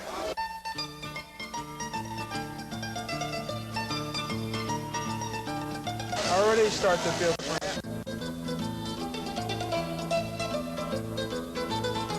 In 10 minutes, you're a miracle worker. You know what? Now we got to get rid of this, right? Now the shake. Okay, now the shake. My life is in your hands. Don't worry about it.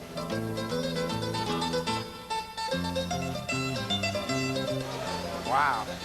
I feel like a briefcase full of $100 bills.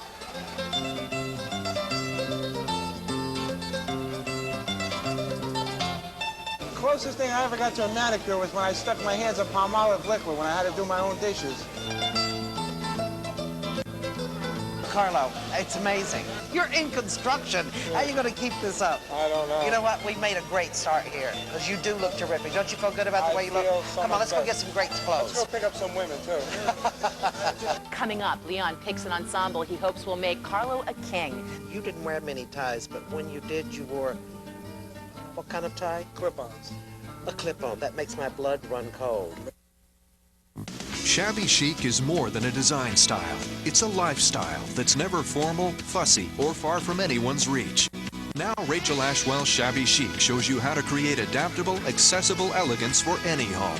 From flowers to flea market treasures to a fresh coat of paint.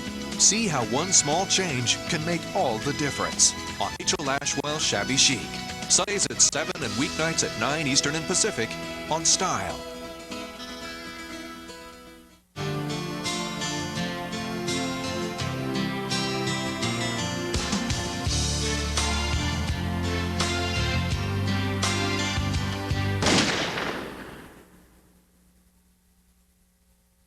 I was really heavy. I wanted to go to Jenny Craig, but I had heard that there were a lot of restrictions, and I just wasn't sure if it was right for me. So I found out for myself. Introducing the new Ultimate Choice menu. It puts you in control by letting you choose the food you eat. Join now and get 6 weeks for $36, plus the cost of food. Just call 1-800-JENNY-20. You know, I was wrong about Jenny Craig. Today, I'm 80 pounds lighter, and I found out it's not about restrictions. It's about freedom.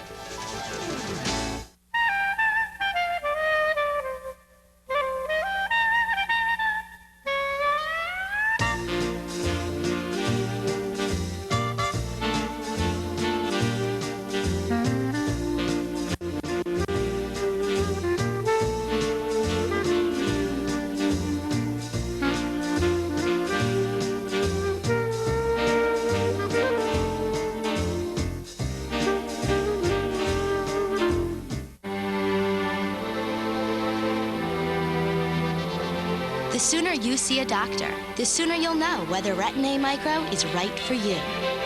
So ask a doctor about Retin-A Micro today.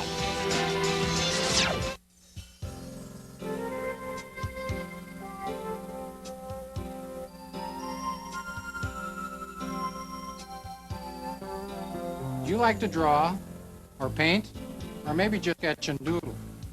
Well, if you do, chances are you have the interest needed to become a serious art student. To find out, simply call toll-free, and Art Instruction Schools will send you this enjoyable art test. There's no cost or obligation.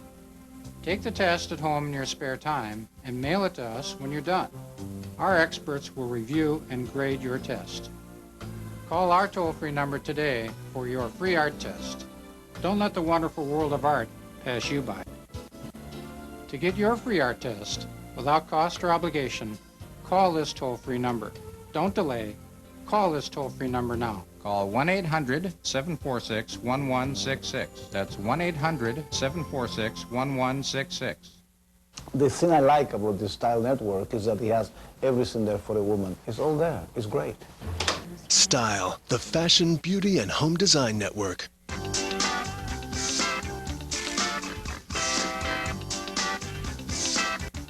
Today, we're helping Carlo Bellario, a man who shed 400 pounds and now wants to look cool and hip to impress his friends. Leon guided Carlo to a new haircut. Now it's off to Rochester Big and Tall Clothing. It's kind of interesting being in the heart of Wall Street on a Saturday afternoon. I mean, there's almost no one here. But the wonderful thing that is here is we've got this great shop, Rochester Big and Tall, because they're all over America, and their specialty is not just men who want to look good with their own size, but they come in every size and every range. No matter how tall they are, no matter how wide they are, this store can fit them. So you know what? It's going to be a treat fitting you. Come on. I can't wait. I always wanted to look like those guys I see in a magazine, dressed well, and being overweight, I can never do that. Now that I'm in a position to, a lot more is available to me now. I would love to wear a blazer, a band collar type of thing, whatever's in. I go with the flow, you know? You didn't wear many ties, but when you did, you wore what kind of tie? Clip-ons. A clip-on. That makes my blood run cold. Well, I gotta tell you, graduation day is here, friend. Carlo, this is Robert Butler. Robert Butler, Carlo Bellario. Pleasure. I know you're used to dealing in men of all sizes. Well, he is about half the size he used to be. See, a lot of men avoid color. They say, I'm a large size, I gotta wear black, I gotta wear brown, I can't wear anything else. They couldn't be more wrong. So you know what? Pop into the dressing room and let's see how you look in this. This is the color that I liked. Now this seems a little big, right? This is a showstopper color, but you're right. The size on this garment is it's a little bit large. So you see, but he couldn't go to the next smaller size. So what happens there is good alterations. Alterations. I think a lot of men don't understand how important alterations are. In my opinion, they're as important as the fabric and the designer. So let's think about that. But I think Robert has an alternative for us. This is pretty cool looking. This looks great. But you know what? We got something lurking in the dressing room. One more thing I want you to try on, all right? There he is. It goes without saying. Yeah. If a man is trying to invest in a new look, don't you think color in a shirt and a tie is the easiest way to do it? What he's doing here is cutting edge. Just from looking at the new Carlo, you can tell Rochester Big and Tall Clothing really cares about big guys. In fact, here's Robert Markland, National Sales Manager, to tell us about this national campaign that you're working on for big and tall men. Yes, it's called The Big Guys Are Good Guys. I agree. And it is a national campaign in all of the areas where we have stores, 20 stores across the United States and in London.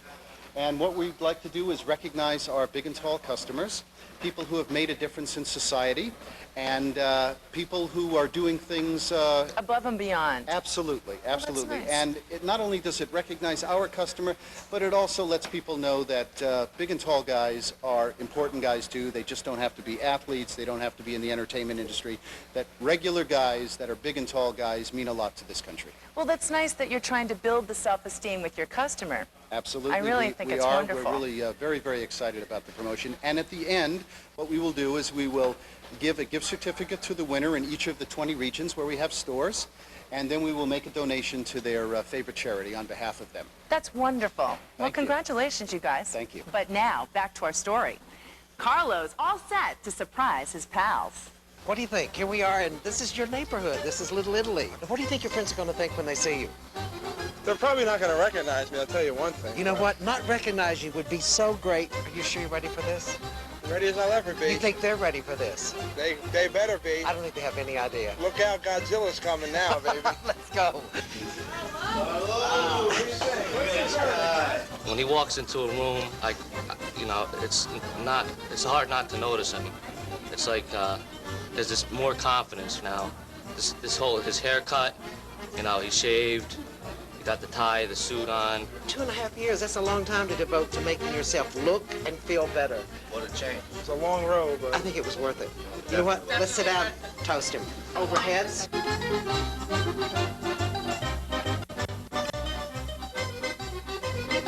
Now we're proud to have him with us. I hope I can get some of the girls now, and he's gonna take them all away from me. My goal now is to just keep my weight off and to help anybody else who needs help. Here's to good food, good wine, and good friends, and here's to new beginning. Chin down. Fashion emergency case 143. This cyber guy needs to go from computer geek to black tie chic. I can build a great computer, a great website, but I can't dress to save my life. Brenda's ready to log on for his new look. Will our victim be a hit or a styleddisaster.com? What kind of a stylist am I that I would put you in a vest with bugs on it? Then, this woman wants a Los Angeles look for a new beginning on the West Coast. We can't ask for more, except better clothes. We're suiting up in style next on Fashion Emergency. Are you ready to get started? I'm ready to take my shirt off. Let's go. I need help. Gary. It's our birthday. It's not me. Accessories, prices. I don't think so. No. No. Mini skirt. Not helping. Necklace. Too bizarre. I know. Perfect little black dress. So good. Nah. Welcome to Fashion Emergency. I'm your host, Emmy, coming to you from the Trump International Hotel and Tower. It wasn't long ago that Brenda Cooper offered the man who owns this place a makeover. Can I make you over? Anytime you want. Well, Brenda's still waiting on that call, but in the next half hour, she'll get another shot at the Donald. But first, Joe spends his entire day sitting in front of a computer. That'll soon change when he hits the red carpet with a supermodel and a super new look. He's on his way to the American Fashion Awards, and he needs our help. Hi, my name's Joe Kraus, and I've got a big problem. I can build a great computer, a great website, but I can't dress to save my life. I know nothing about fashion. And the problem is, I'm going to the 18th Annual Fashion Award in New York City. I've got Kylie Bax, the supermodel, as my dinner companion for the evening, and I look terrible. And I spend most of my time between here, Taco Bell, and sleeping on the floor of my apartment. E-Fashion Emergency, I need you. Can you make this geek look geek? Who better than Brenda to find the perfect tux for Joe? They went to the fabulous Peter Elliott store in Manhattan's Upper East Side, where Peter himself met with Joe and Brenda. Hello, Joe. Hey, Brenda, how are you? I'm great. So nice to see you. I am so excited about having the opportunity of dressing you tonight. Well, I am so excited to be working with an Emmy-winning costume designer like yourself. My absolute pleasure. I know that you have a hot date tonight. I do. For the CFDA Awards. That is right. And you need to look nothing less than hot. Well, I don't know if that's possible, but in your hands, I'm sure something will work out. You have said the right thing. You will look nothing less than hot. Let's go in. Okay. So, Joe, I'm going to introduce you to the master of menswear, the one and only Peter Elliott. Please join us. Peter, how are you? How are you all? I'm wonderful. It's so nice to see you to see you again, again, too. Peter.